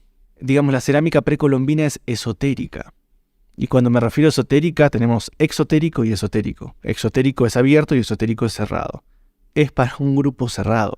No es una cerámica que todo el mundo entiende. Incluso los ceramistas o la gente que hacía esas cerámicas ponía sus mensajes de forma críptica, porque no iban a entregar el conocimiento a todos. Y hoy nos pasa lo mismo. Supuestamente somos la era más informada y somos los más desinformados. ¿Por qué? Porque está críptico. ¿Entendés? Uno se encuentra por ahí con Cristóbal Cobo, que se dedica de alguna forma a decodificar todo este mensaje arqueoastronómico que hay sobre la mitad del mundo. Episodio 33, por si acaso. Véanlo, obviamente. Un saludazo también a Cristóbal Cobo, que es un gran amigo que quiero muchísimo, del cual aprendo todo el tiempo con él. Claro, está todo críptico. La posición de Cochasquí, la posición del Catequilla, la posición de Pambamarca. Bueno, empezás a darte cuenta, wow. Cualquier cayambeño, cualquier otavaleño lo ve, pero no entiende lo que es. Y ahí me refiero con lo críptico. ¿Entendés? Está a la vista de todos y a la vez está oculto a la vista de todos. Y eso es un poco lo que pasa con las escuelas esotéricas, con los círculos secretos del esoterismo. Está todo a la vista. La realidad te está hablando todo el tiempo. Pasa que es uno que no está en condiciones de poder escucharla o de poder comprenderla. Y nos pasa mucho con el arte precolombino, cuando vemos, por ejemplo, Tumaco la Toleíta, Jamacoaque, Bahía, tantas culturas que han puesto piezas poderosas. Las representaciones antropomorfas que hay en esas culturas son personas de poder, ¿sí? Pero no son personas, quizás no son personas que existieron. Son personajes que en su morfología y en su representación tienen un montón de símbolos que nos está dando mucha información para la persona que esté en condiciones de entenderlo. Por ejemplo, uno pasa digo el Museo del Lavado porque es uno de los museos que más me gusta en Quito y trabajo con mucha gente ahí. Hay gente que pasa por el museo y ve un par de cerámicas. Hay otra gente que va, mira y se queda con la duda. Parece que estos sabían algo. Y hay otra gente que va, gente de poder, y va ahí y entiende lo que está pasando ahí. Que esas piezas tienen poder. Tienen un mensaje guardado y codificado. Es como cuando en un futuro veamos un disco extraíble y la gente intuya que ahí hay información, pero no sabe cómo sacarlo. Esto para mí es exactamente lo mismo. Esas piezas por ahí deben tener 7, 8 o 10 teras, ¿no? De información, pero no estamos sabiendo por dónde se enchufa. Y no hablo que tenga un enchufe, por ahí tiene un enchufe más bien metafísico. Y yo creo que a vos, y me incluso también en el grupo, que trabajamos en búsqueda de una transformación interna y también una transformación de la sociedad, entendemos que a más abrimos nuestra percepción, más entramos en contacto con las culturas ancestrales, ¿sí? Y también sin mediadores, sin chamanes de por medio, sin iglesias, ¿no? Uno entra en contacto con una pieza y la pieza te está hablando. Solamente tenés que tener ese oído interior que hablaba Omar Khayyam, que escuchaba en la cerámica. Ese oído interior, cuando uno lo despierta, estás enfrente de una pieza arqueológica y esta te empieza a hablar. Sin mediadores, sin nadie que te lo traduzca. Sos vos enfrentándote a la inmensa puerta que es el pasado, ¿no? Wow. Oye, y tú para descubrir, por ejemplo, estoy pensando en estos silbatos, ¿no? Que tienes que ponerle agua para que funcione. ¿Tú vas al MAC y te dejan poner agua a una pieza de 4.000 años o te toca hacer una réplica? ¿Cómo descubres que eso suena si le pones agua? Claro, mira, bueno, sí, siempre agradezco muchísimo al Ecuador porque me ha dado muchas oportunidades que yo sé que a la mayoría no se las han dado, pero en mi caso, bueno, yo siento que he tenido el permiso de los antepasados de las culturas del Ecuador, ¿no? Que me han dejado entrar a los museos y me han dejado entrar en contacto con los instrumentos musicales. Y hablando de la botella silbato, voy a contar una historia.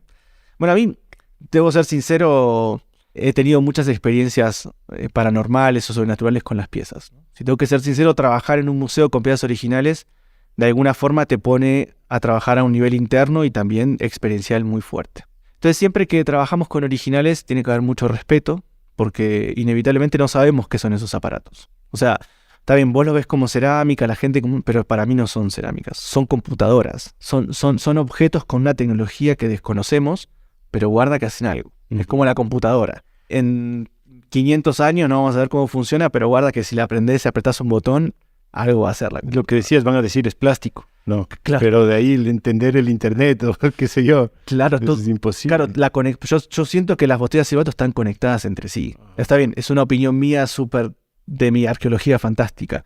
Pero en mi caso, cada pieza me fue comunicando cosas. Esa que, bueno, ahora yo voy a relatar lo que está pasando.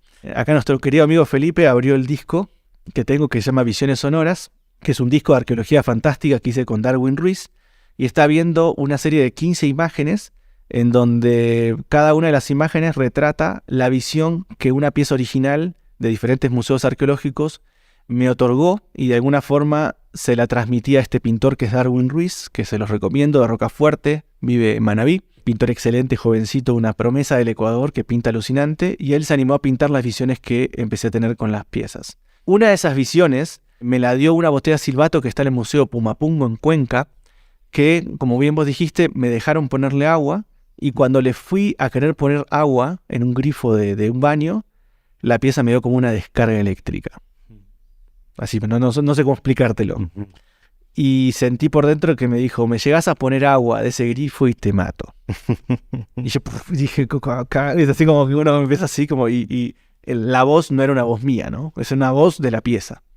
Entonces, cuando la tengo en la mano le pido perdón y digo, bueno, pero ¿cómo es que te debemos poner agua? Y aparece esa visión que estás viendo ahora, la primera que te puse. Entonces, ¿qué me dijo esa botella? Que en la época antigua no había grifos, no había canillas. No es que vos vas y le pones agua en la canilla, ¿no? En la cocina o en el baño. Había lagos y ríos.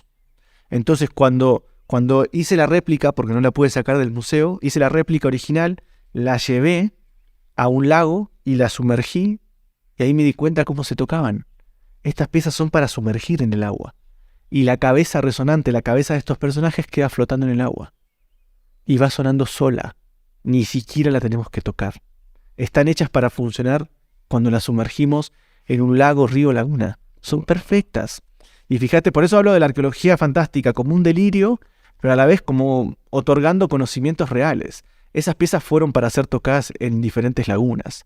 Y así empecé a tocar las vasijas yo. Y cada vasija, porque una cosa es cuando le pones agua y la movés de forma pendular, y otra cosa es cuando la sumergís en el agua. El sonido cambia totalmente y no tiene nada que ver uno con el otro.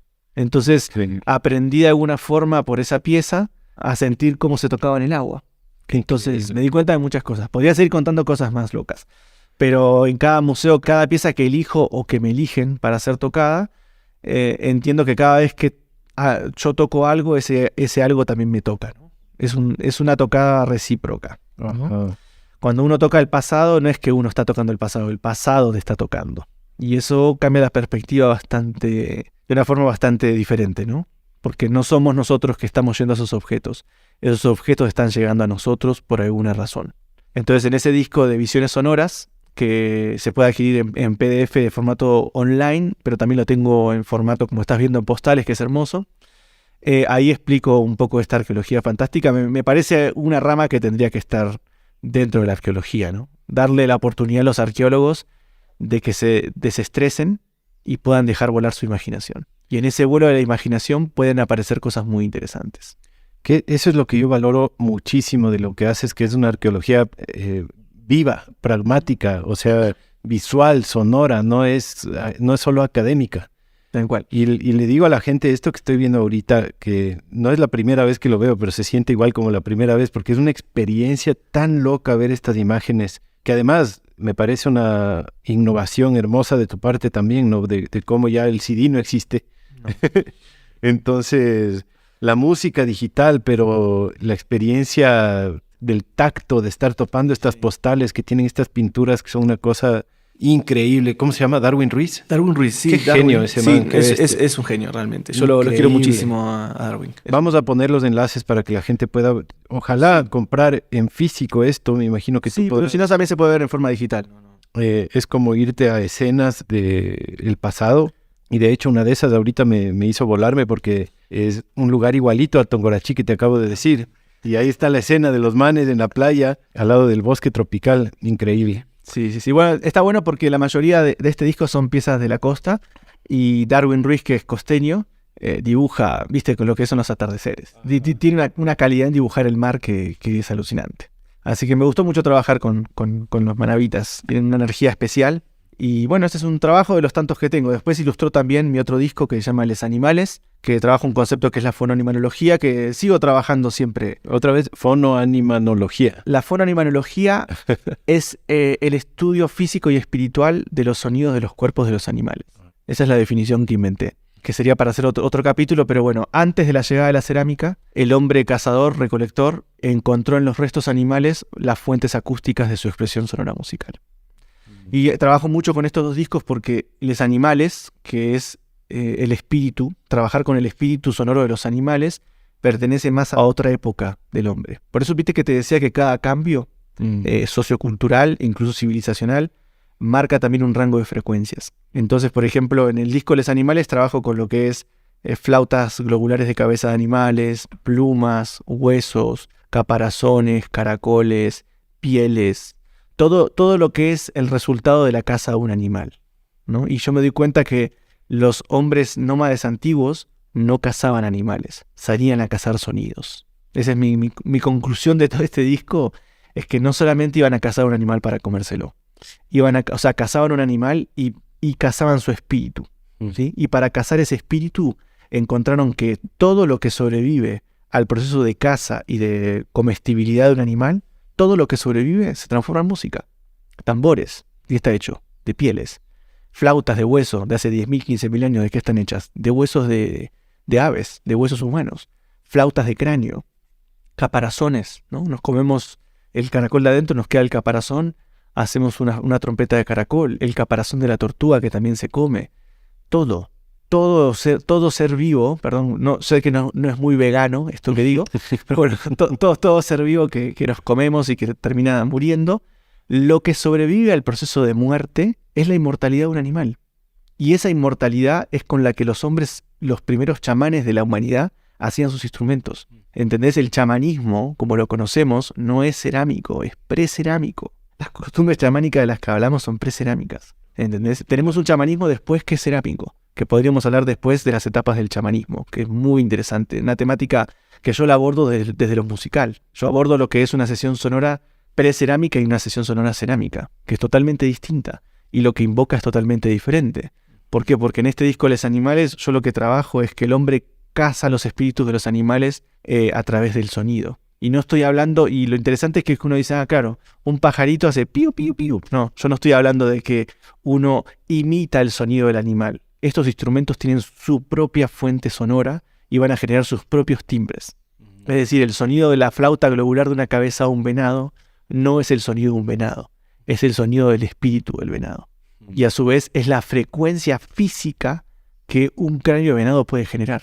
Esa frecuencia es única de los venados. Entonces con esa frecuencia invocan al espíritu del venado. Wow. Es súper interesante y por eso hablo del chamanismo, porque hoy hablamos de chamanismo como una cosa sola y el chamanismo va cambiando también según las etapas del hombre. Hoy vemos un chamanismo, interpreto yo, bastante corrompido por muchas cosas, pero con sus propias frecuencias. Los chamanes tocan una armónica, agarran una guitarra, fuman un lark. Sí, hacen de todo, ¿no? Pero bueno, analizamos los chamanismos más antiguos y podemos ver qué tipos de frecuencias utilizaban los chamanes para esa época entrar en ese campo morfogénico. Así como hoy yo por ahí soy bastante crítico, ¿no?, de las sesiones que se hacen hoy con guitarras, con instrumentos occidentales dentro de una ceremonia atemporal que ingresa en la ancestralidad. Tengo un gran conflicto, lo debo reconocer, con eso. Teniendo tantos acervos musicales, ¿no?, que los chamanes actuales utilicen un instrumento totalmente, siento de alguna forma ajeno, ¿no?, una guitarra, una armónica. Yo lo siento bastante alejado de lo que son las culturas antiguas y me cuesta aceptar que esa sea un formato de música teniendo los registros más antiguos de los sonidos en el mundo. ¿Entendés? Te entiendo que agarras un instrumento ajeno o más traspolado a tu cultura porque no tenés ningún registro antiguo. Pero acá en Ecuador y en América tenemos tantos instrumentos antiguos que hablar de la ancestralidad tocando una guitarra y cantando en castellano a mí me genera un conflicto. Es una crítica constructiva, no destructiva, sino también para ampliar también los espectros de lo que hoy se está haciendo como música medicina o música chamánica, que lo veo totalmente un resultado cultural, pero lo siento de forma inconsciente, y me parece que si tomáramos conciencia de que los chamanes del pasado nos han dejado sus instrumentos, que son los instrumentos más poderosos, ¿sí? Y voy a hacer un paréntesis acá para explicar algo interesante. Las farmacéuticas alemanas mandan a una gran investigadora que es Helen Hickman a investigar todos los instrumentos sonoros de América hace 60 años, que ya los europeos, ¿a qué reflexión llegaban? Cuando encuentran una representación de un chamán, de un hombre con poder y con contactos con los gobernantes y toda esa gente, ¿qué tiene en la mano un chamán? Un instrumento musical. Tiene en la mano un instrumento. ¿Por qué te pensás que el gran curandero, la biblioteca con patas, como se le dice, pudiendo tener objetos de oro, de plata, pudiendo tener lo que quiera, una maraquita, una flauta de pan, una flauta tubular, un tambor? ¿Por qué? ¿Por qué? Ahí empieza esta cuestión. Es decir, los curanderos desde antaño utilizaban sonidos. Y esos sonidos eran poder, ¿sí? Y yo acá creé un término que es el término de flantas. Es decir, los chamanes lo que descubrieron son las flautas de las plantas. Por eso, y fíjate que plantas y flantas incluso hasta semánticamente están juntas. ¿Por qué? Porque lo que descubrieron es que el efecto de la planta, y no estoy hablando de plantas alucinógenas, el efecto de cualquier brebaje que hagamos con plantas necesita una activación de un sonido. Y eso las farmacéuticas lo saben. Por eso hoy nos tienen tan comprimidos con las frecuencias. Porque no es solamente lo que tomamos, es que la frecuencia que nosotros generamos cuando ingerimos una medicina, repito, no es psicotrópica, sino cualquier medicina, la deberíamos escuchar con cierto tipo de frecuencias y eso hace que haga efecto.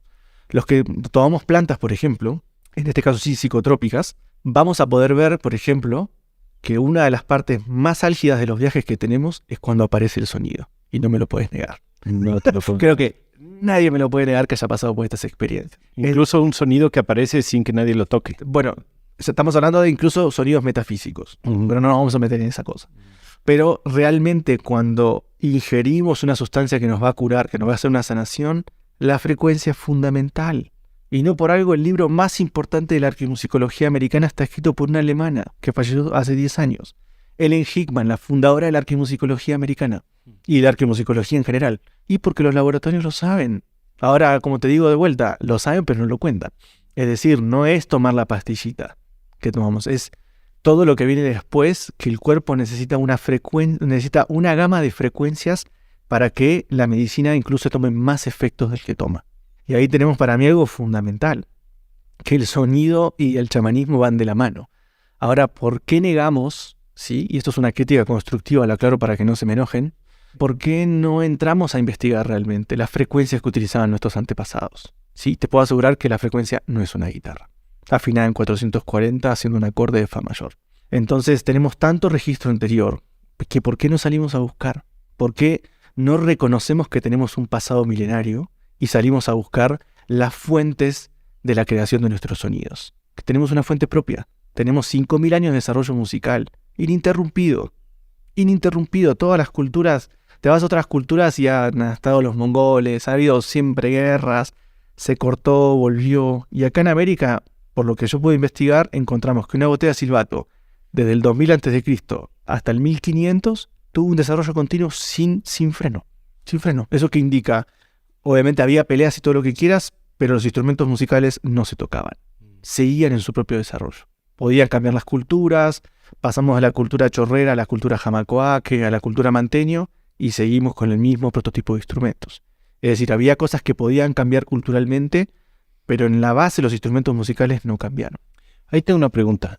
Te escuché decir alguna vez que no necesariamente los instrumentos más antiguos son menos complejos. Claro, o sea, no hay necesariamente una evolución en la complejidad y perfeccionamiento del instrumento, sino que a veces los más viejos son los más perfectos. Y que claro, acá entramos en un concepto interesante. Primero que Darwin, no Darwin Ruiz, sino Darwin, el creador de la teoría de la evolución, nos metió algo en la cabeza que es como que en esta expansión de la vida sobrevive el más fuerte o el que más se adapta. Entonces, a medida que el tiempo se desarrolla, lo mejor está en el futuro. La malinterpretación de Darwin, yo debería decir, no es Darwin mismo. Tal. Sí, pero bueno, un poco esa interpretación del desarrollo como que sobrevive el más fuerte o el mejor, ¿no? Uh-huh. Y va siendo como que hacia el futuro van a quedar solo los mejores. Siempre esa idea de que en el futuro está lo mejor uh-huh. y en el pasado está lo más primitivo. Yo siento que cuando uno se pone a estudiar lo americano, en mi caso la música, los instrumentos más complejos están al principio. Y lo menos complejo empieza a aparecer más llegado a nuestra época de contacto. Entonces nos cuesta mucho pensar eso, porque uno diría, bueno, este instrumento, la botella silbato, debería ser el clímax, ¿no?, del desarrollo sonoro musical de la cerámica. No, que debería estar no, en el 500, 1000 o 1500. Los incas debían haber tenido los más increíbles de todos. Y no es así. Entonces, yo considero dentro de mis investigaciones que la cultura que más desarrolló la cuestión acústica en América, pero vamos a decirlo en Ecuador, es la cultura chorrera. Por ejemplo, en todo lo que es la costa del Ecuador, centrándonos en la península de Santa Elena. Ahí tenemos los registros más complejos, no solamente de instrumentos musicales y de sistemas acústicos, sino de técnicas cerámicas. Las técnicas cerámicas más desarrolladas en la historia de la cerámica precolombina la vamos a encontrar en la cultura chorrera. Y todo lo posterior es básicamente un refrito, perdón que lo diga así, de las técnicas de la cultura chorrera. Sé que bueno, es muy debatible esto, pero tengo bastantes pruebas fuertes y investigadores también que apoyan mi teoría y todas esas cuestiones. Les invito a conocer la cultura chorrera, que estoy seguro que el 99% de la gente que escucha ni siquiera sabe que hay una cultura que se llama chorrera, y dentro de los que hacemos cerámica precolombina me juego la cabeza que más del 50% no conoce la cultura chorrera, y es la fundadora de casi todas las técnicas cerámicas. Así, sé que suena fuerte lo que digo y muy englobador, pero considero que es así, y un poco yo considero que la misión un poco de mi vida así es difundir estos conocimientos y poner a cada cultura en el lugar que se merece, ¿no? Y poner al Ecuador en el lugar que se merece estar realmente, como una potencia arqueológica y no como un secundario de la arqueología como está ahora. Perdón si soy crítico, pero bueno. Para eso estamos. Para hablar de otra cultura que merece más atención y sobre la que yo sé menos todavía. Sé que te enfocas mucho en los pastos, cultura del norte del Ecuador, del sur de Colombia, y quisiera que nos cuentes un poquito más por qué ese enfoque en esa cultura, también un poco para mimarles a nuestros oyentes de Pasto, porque tenemos algunos, y también creo que es una de las culturas que está cerca más o menos de la línea ecuatorial y que tiene que ver con todo esto que estabas diciendo antes, ¿no? ¿Nos cuentas un poco de los pastos? Sí, inevitablemente tengo que hablar de las teorías que estamos haciendo ahora con Cristóbal, que es la arqueoastromusicología, ¿no? Y exclusivamente estamos investigando sobre los vestigios sonoros de los instrumentos musicales que están cercanos a la mitad del mundo. Entonces, si tengo que decir cuál es mi actualidad ahora investigativa, es esta al 100%. Bueno, le dejamos mis trabajos anteriores, eso ya pasó. O sea, igual está bueno verlo, pero si me preguntás ahora, estoy en la geomagnética sonora. Geomagnética sonora. Es decir, que el planeta tiene cuadrantes sonoros. ¿Me explico? O voy a explicar más. Es decir, los sonidos que están en Sudamérica no van a ser los sonidos que están acá. Ni en Mesoamérica, ni en América del Norte. ¿Por qué? Porque el planeta vibra. El planeta vibra en ciertas frecuencias. Eso hoy lo sabemos. Puede sonar hoy un delirio, pero lo sabemos. Que las placas tectónicas vibran en una frecuencia. El planeta entero vibra en una frecuencia. Toda la materia vibra en una frecuencia. Bueno, hasta vos mismo me lo afirmás. Entonces, eso en el planeta genera una geomagnética. Hay un magnetismo que se traduce en frecuencias vibratorias. Esas frecuencias vibratorias, el hombre después las crea en música. Pero no nos vamos a ir a esa parte de la música, sino en las frecuencias vibratorias. Entonces, lo que yo estoy seguro, que en esta línea ecuatorial, de la cual los pastos están cerca, la cultura caranqui, la cultura jamacoaca en la costa, incluso en el Amazonas, son conscientes de esa frecuencia y de alguna forma la manifiestan. Ahora, ¿qué creo yo? Que en la cultura de los pastos, yo lo llamo carchipasto, ¿no? Porque es la zona del Carchi y también la zona del Pasto del sur de Colombia. Me gusta llamarla así. Sé que la nombran más como pastusa, pero la zona del Carchi para mí es muy interesante. Manifestaron en sus instrumentos musicales esas frecuencias que estaban escuchando. Y acá sí tengo que explicar varios conceptos. El hombre de alguna forma no crea instrumentos musicales, ¿sí? Lo único que hace es recrea lo que está sintiendo a nivel vibratorio adentro suyo y lo expresa en un instrumento musical. Por eso nosotros hoy expresamos incluso el desarrollo de la música tiene que ver con una cuestión temporal. Es decir, nosotros estamos en la línea ecuatorial y no seguimos haciendo los instrumentos de los pastusos. Tenemos una propia forma de hacer música también acá. Porque inevitablemente esas frecuencias geomagnéticas de la Tierra inspiran al hombre en diferentes tiempos de una forma distinta. Pero entonces en ese caso yo lo que estudio es esa geomagnética sonora que sintieron los pastos y lo manifestaron en ciertos instrumentos musicales y encima le imprimen en esos instrumentos iconografías que tienen que ver con el movimiento del sol. Para los que no conocemos las culturas de acá cerca, hay algo que se llama el sol de los pastos, ¿no? O el sol de los carchipastos, que es una estrella de 8 puntas. ¿Qué es el que tenemos aquí en la entrada de Cotacachi? Sí, bueno, sí, los que estamos aquí en Cotacachi es gigantesco, creo que si no lo ves es porque está ciego, pero está gigantesco ahí.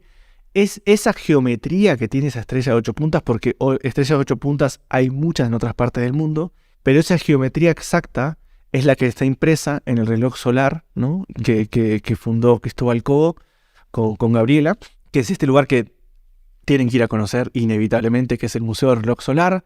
Ahí está impresa esa misma geometría, que son los 23,5 grados que tiene de movimiento el Sol justo en esta parte.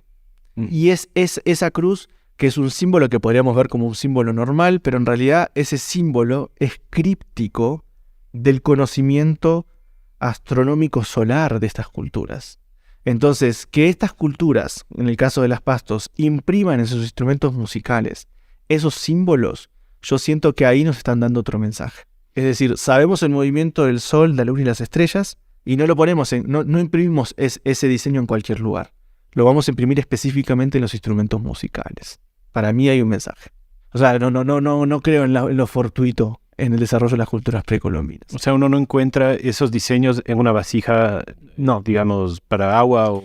La encuentra en platos. Hay un documental que va a salir dentro de prontito, que hicimos con el Museo de San Gabriel, en la capital Montufar, cerquita de Ipiales, ¿no? Que hay todo un documental sobre la representación de los símbolos cosmogónicos en los platos rituales y en las flautas ceremoniales. Y hago toda una relación simbólica, también dando a entender que el símbolo es sonido. La simbología suena. Es decir, la estrella de 8 puntas es sonora. Aunque no la entendamos todavía, es sonora. Y yo siento que la mitad del mundo se activa con sonido. Es decir, nosotros vamos a abrir este portal energético realmente cuando entendamos que hay una frecuencia que activa esta región específica. Por eso hablo de cuadrantes sonoros. Es decir, no vamos a encontrar estos instrumentos en China, ni en Argentina, ni en Norteamérica, ni en Europa. ¿Por qué? Y no es porque no supieron desarrollarlos, es porque acá pasa algo energéticamente que llevó a la gente, a los alfareros, a manifestar ese tipo de instrumentos por una razón que no es solamente la exploración acústica, ¿sí? Por eso yo hablo del pensamiento sonoro. Esos instrumentos lo que nos muestran es que su pensamiento, ellos veían que acá estábamos en una línea central en donde el Sol tiene su angulatura más pequeña, ¿sí? Eso es obvio de sacarlo. Es decir, la angulatura del Sol más al sur va a ser distinta, ¿sí? Porque a medida que nos alejamos del Ecuador, de la línea ecuatorial, los movimientos equinocciales son más pronunciados. Y por eso tenemos las 4 estaciones, algo que acá en Ecuador no pasa, y en Argentina sí pasa, porque al estar más al sur, el sol tiene más movimiento, entonces generan las 4 estaciones. Y acá, por ejemplo, no hay estaciones. Hay épocas de lluvia, pero no hay estaciones. Y por eso nos toca aprender con erupciones de volcanes. Algo así. O, digamos, el concepto de las 4 estaciones acá no va a estar tan marcado. Y no me quiero meter mucho con el podcast de Cristóbal Cobo, que lo tienen que escuchar, que ahí explica más este tipo de cosas, ¿no? Como esta concepción de la línea ecuatorial también va a ser la concepción de los dioses que nunca mueren, ¿no? O sea, con lo que explicaba muy interesante, que en otras culturas más alejadas de la línea ecuatorial, al tener las 4 estaciones, se observa más cómo la naturaleza nace, crece, se muere, vuelve a crecer, se regenera. Acá las concepciones son muy distintas. Y por esa concepción distinta en relación a su medio ambiente y a su posición geográfica en el planeta, los instrumentos musicales que aparecen sobre la línea ecuatorial o cercanos son únicos de acá. Los instrumentos que desarrollan los pastuzos, los jamacuaque, los bahía, la tolita, caranqui, son todos duales. Generan sonidos duales, generan unas frecuencias vibratorias que estamos investigando que son increíbles y son propias de esta región. Por eso yo hablo de Quitaqui, ¿no? Que estamos en una zona que es el centro del sonido, es el centro de las frecuencias sonoras y por eso vamos a encontrar instrumentos musicales que son únicos de esta región. Que cruzamos a Colombia y no están. Bajamos un poquito más cercanos a Perú y no están. Están solamente en este lugar. ¿Y tú sabes si es que en el África ecuatorial existe un fenómeno similar? Tendríamos más presupuesto para hacernos un viaje por todo el mundo. Pero bueno, por algo la misión geodésica, pudiéndolo hacer, se vino acá, ¿no? Hay algo acá especial, ¿qué crees que te diga? Que no debe estar en África y no debe estar en otro lugar. No, yo no quiero ser tampoco fanático del Ecuador, ¿no? Pero yo siento que acá hay algo distinto. Uno, yo qué sé, estás ahí en el Museo del Reloj Solar, que es por donde pasa el punto cero de la línea ecuatorial, y ves el Cayambe enfrente y decís, nada, Dios no se equivocó acá. Ese volcán lo puso por algo. Lo puso alineadito. O sea, hasta en la geomagnética, ponerle que no creamos en Dios, seamos más científicos. Bueno, la naturaleza es sabia y puso un volcán marcando la mitad del mundo. Y es el volcán para mí de los volcanes. El que, bueno, búsquenlo en internet, pero cualquier ecuatoriano realmente hágase una pasadita por Cayambe, ¿no? Por el Museo del Reloj Solar y vas a sentir lo poderoso, ¿no? Que es ese lugar. Ese lugar es poderoso. Y poderosos son los sonidos de las culturas que vivieron en la línea ecuatorial. Qué bacán. Para ir cerrando, Esteban, de pronto cuéntale a la gente sobre tu escuela de sonidos ancestrales, sobre las maneras que tienen como de acceder a todas las cosas que tú pones ahí en la web. Claro, desde el año 2020, ¿no? Plena pandemia, decidimos crear con mi actual manager, que es un millennial, empezamos a crear esta escuela de sonidos ancestrales online. Producto obviamente de la pandemia, pero es un formato muy bueno, a través del cual se puede acceder a tutoriales de construcción de instrumentos musicales y también a contenidos más teóricos, ¿no? De todo lo que venimos hablando. Digamos, no solamente aprender a construir un instrumento musical prehispánico en cerámica, sino también aprender todo lo que trae aparejado la concepción de un instrumento musical, desde el nivel cosmogónico, teórico, acústico. Entonces, en esta escuela de sonidos ancestrales tenemos varias puertas abiertas. Hay una parte específica en donde hay 5 módulos. Imagínate todo lo que hice de botella silbato. O sea, si querés aprender a hacer botella silbato, tenés 5 talleres con diferentes niveles de complejidad y toco diferentes regiones de América, en donde aprendes a construir más de 40 botellas silbato en todos los talleres. Después tengo talleres básicos de construcción de ocarinas, de flautas, de diferentes culturas, y estamos abriendo ahora en un par de meses todo lo que es la función terapéutica de los sonidos prehispánicos, que es algo que me parece súper interesante, que debería estar todavía hecho, pero vamos paso a paso nosotros, que es empezar a mostrar todo lo que es el poder curativo de los instrumentos musicales precolombinos, hechos ya con la cerámica y con una intención de que sean curativos. Se viene una etapa muy bonita de la escuela, que es ya una etapa más sensible, no tan teórica y dura de aprender a hacer instrumentos, sino también a entender que tenemos un patrimonio en nuestras manos que por alguna razón aparece ahora, y yo siento que tiene que ver mucho con la sanación y la curación, no solamente de las personas, sino de la sociedad, ¿no? Creo que somos una sociedad enferma en general, ¿no?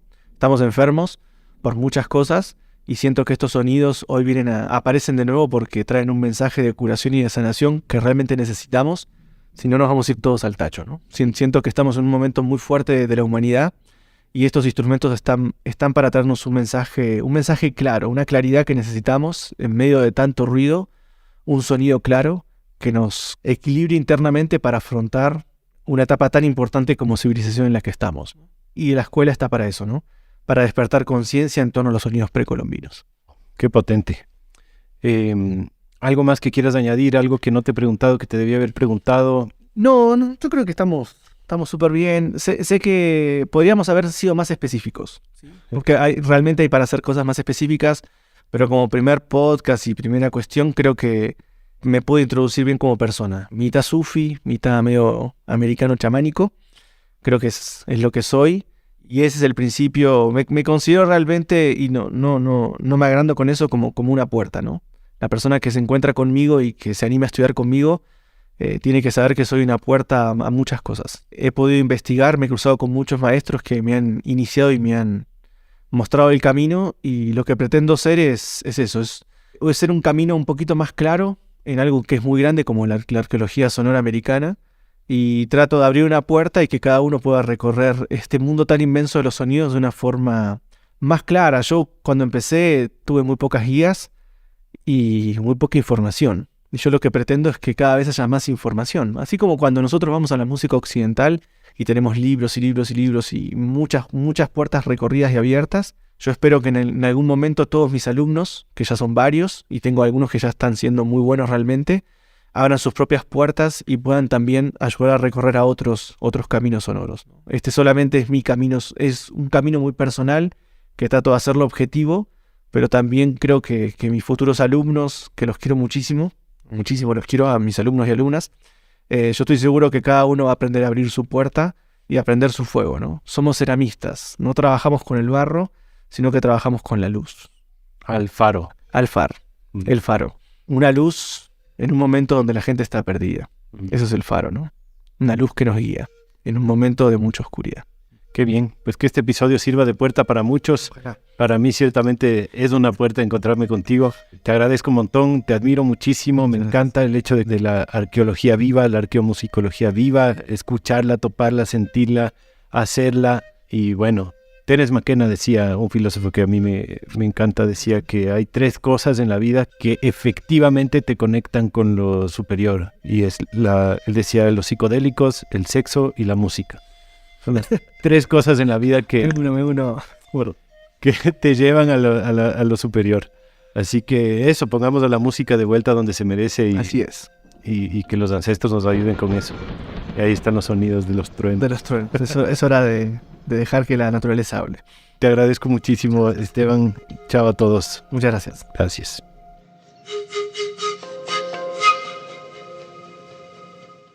Si te gustó este episodio, si lo encontraste valioso, si aprendiste algo, por favor considera convertirte en miembro y hacer un aporte mensual a Radio Semilla, que esa es la manera en la que nos sostenemos.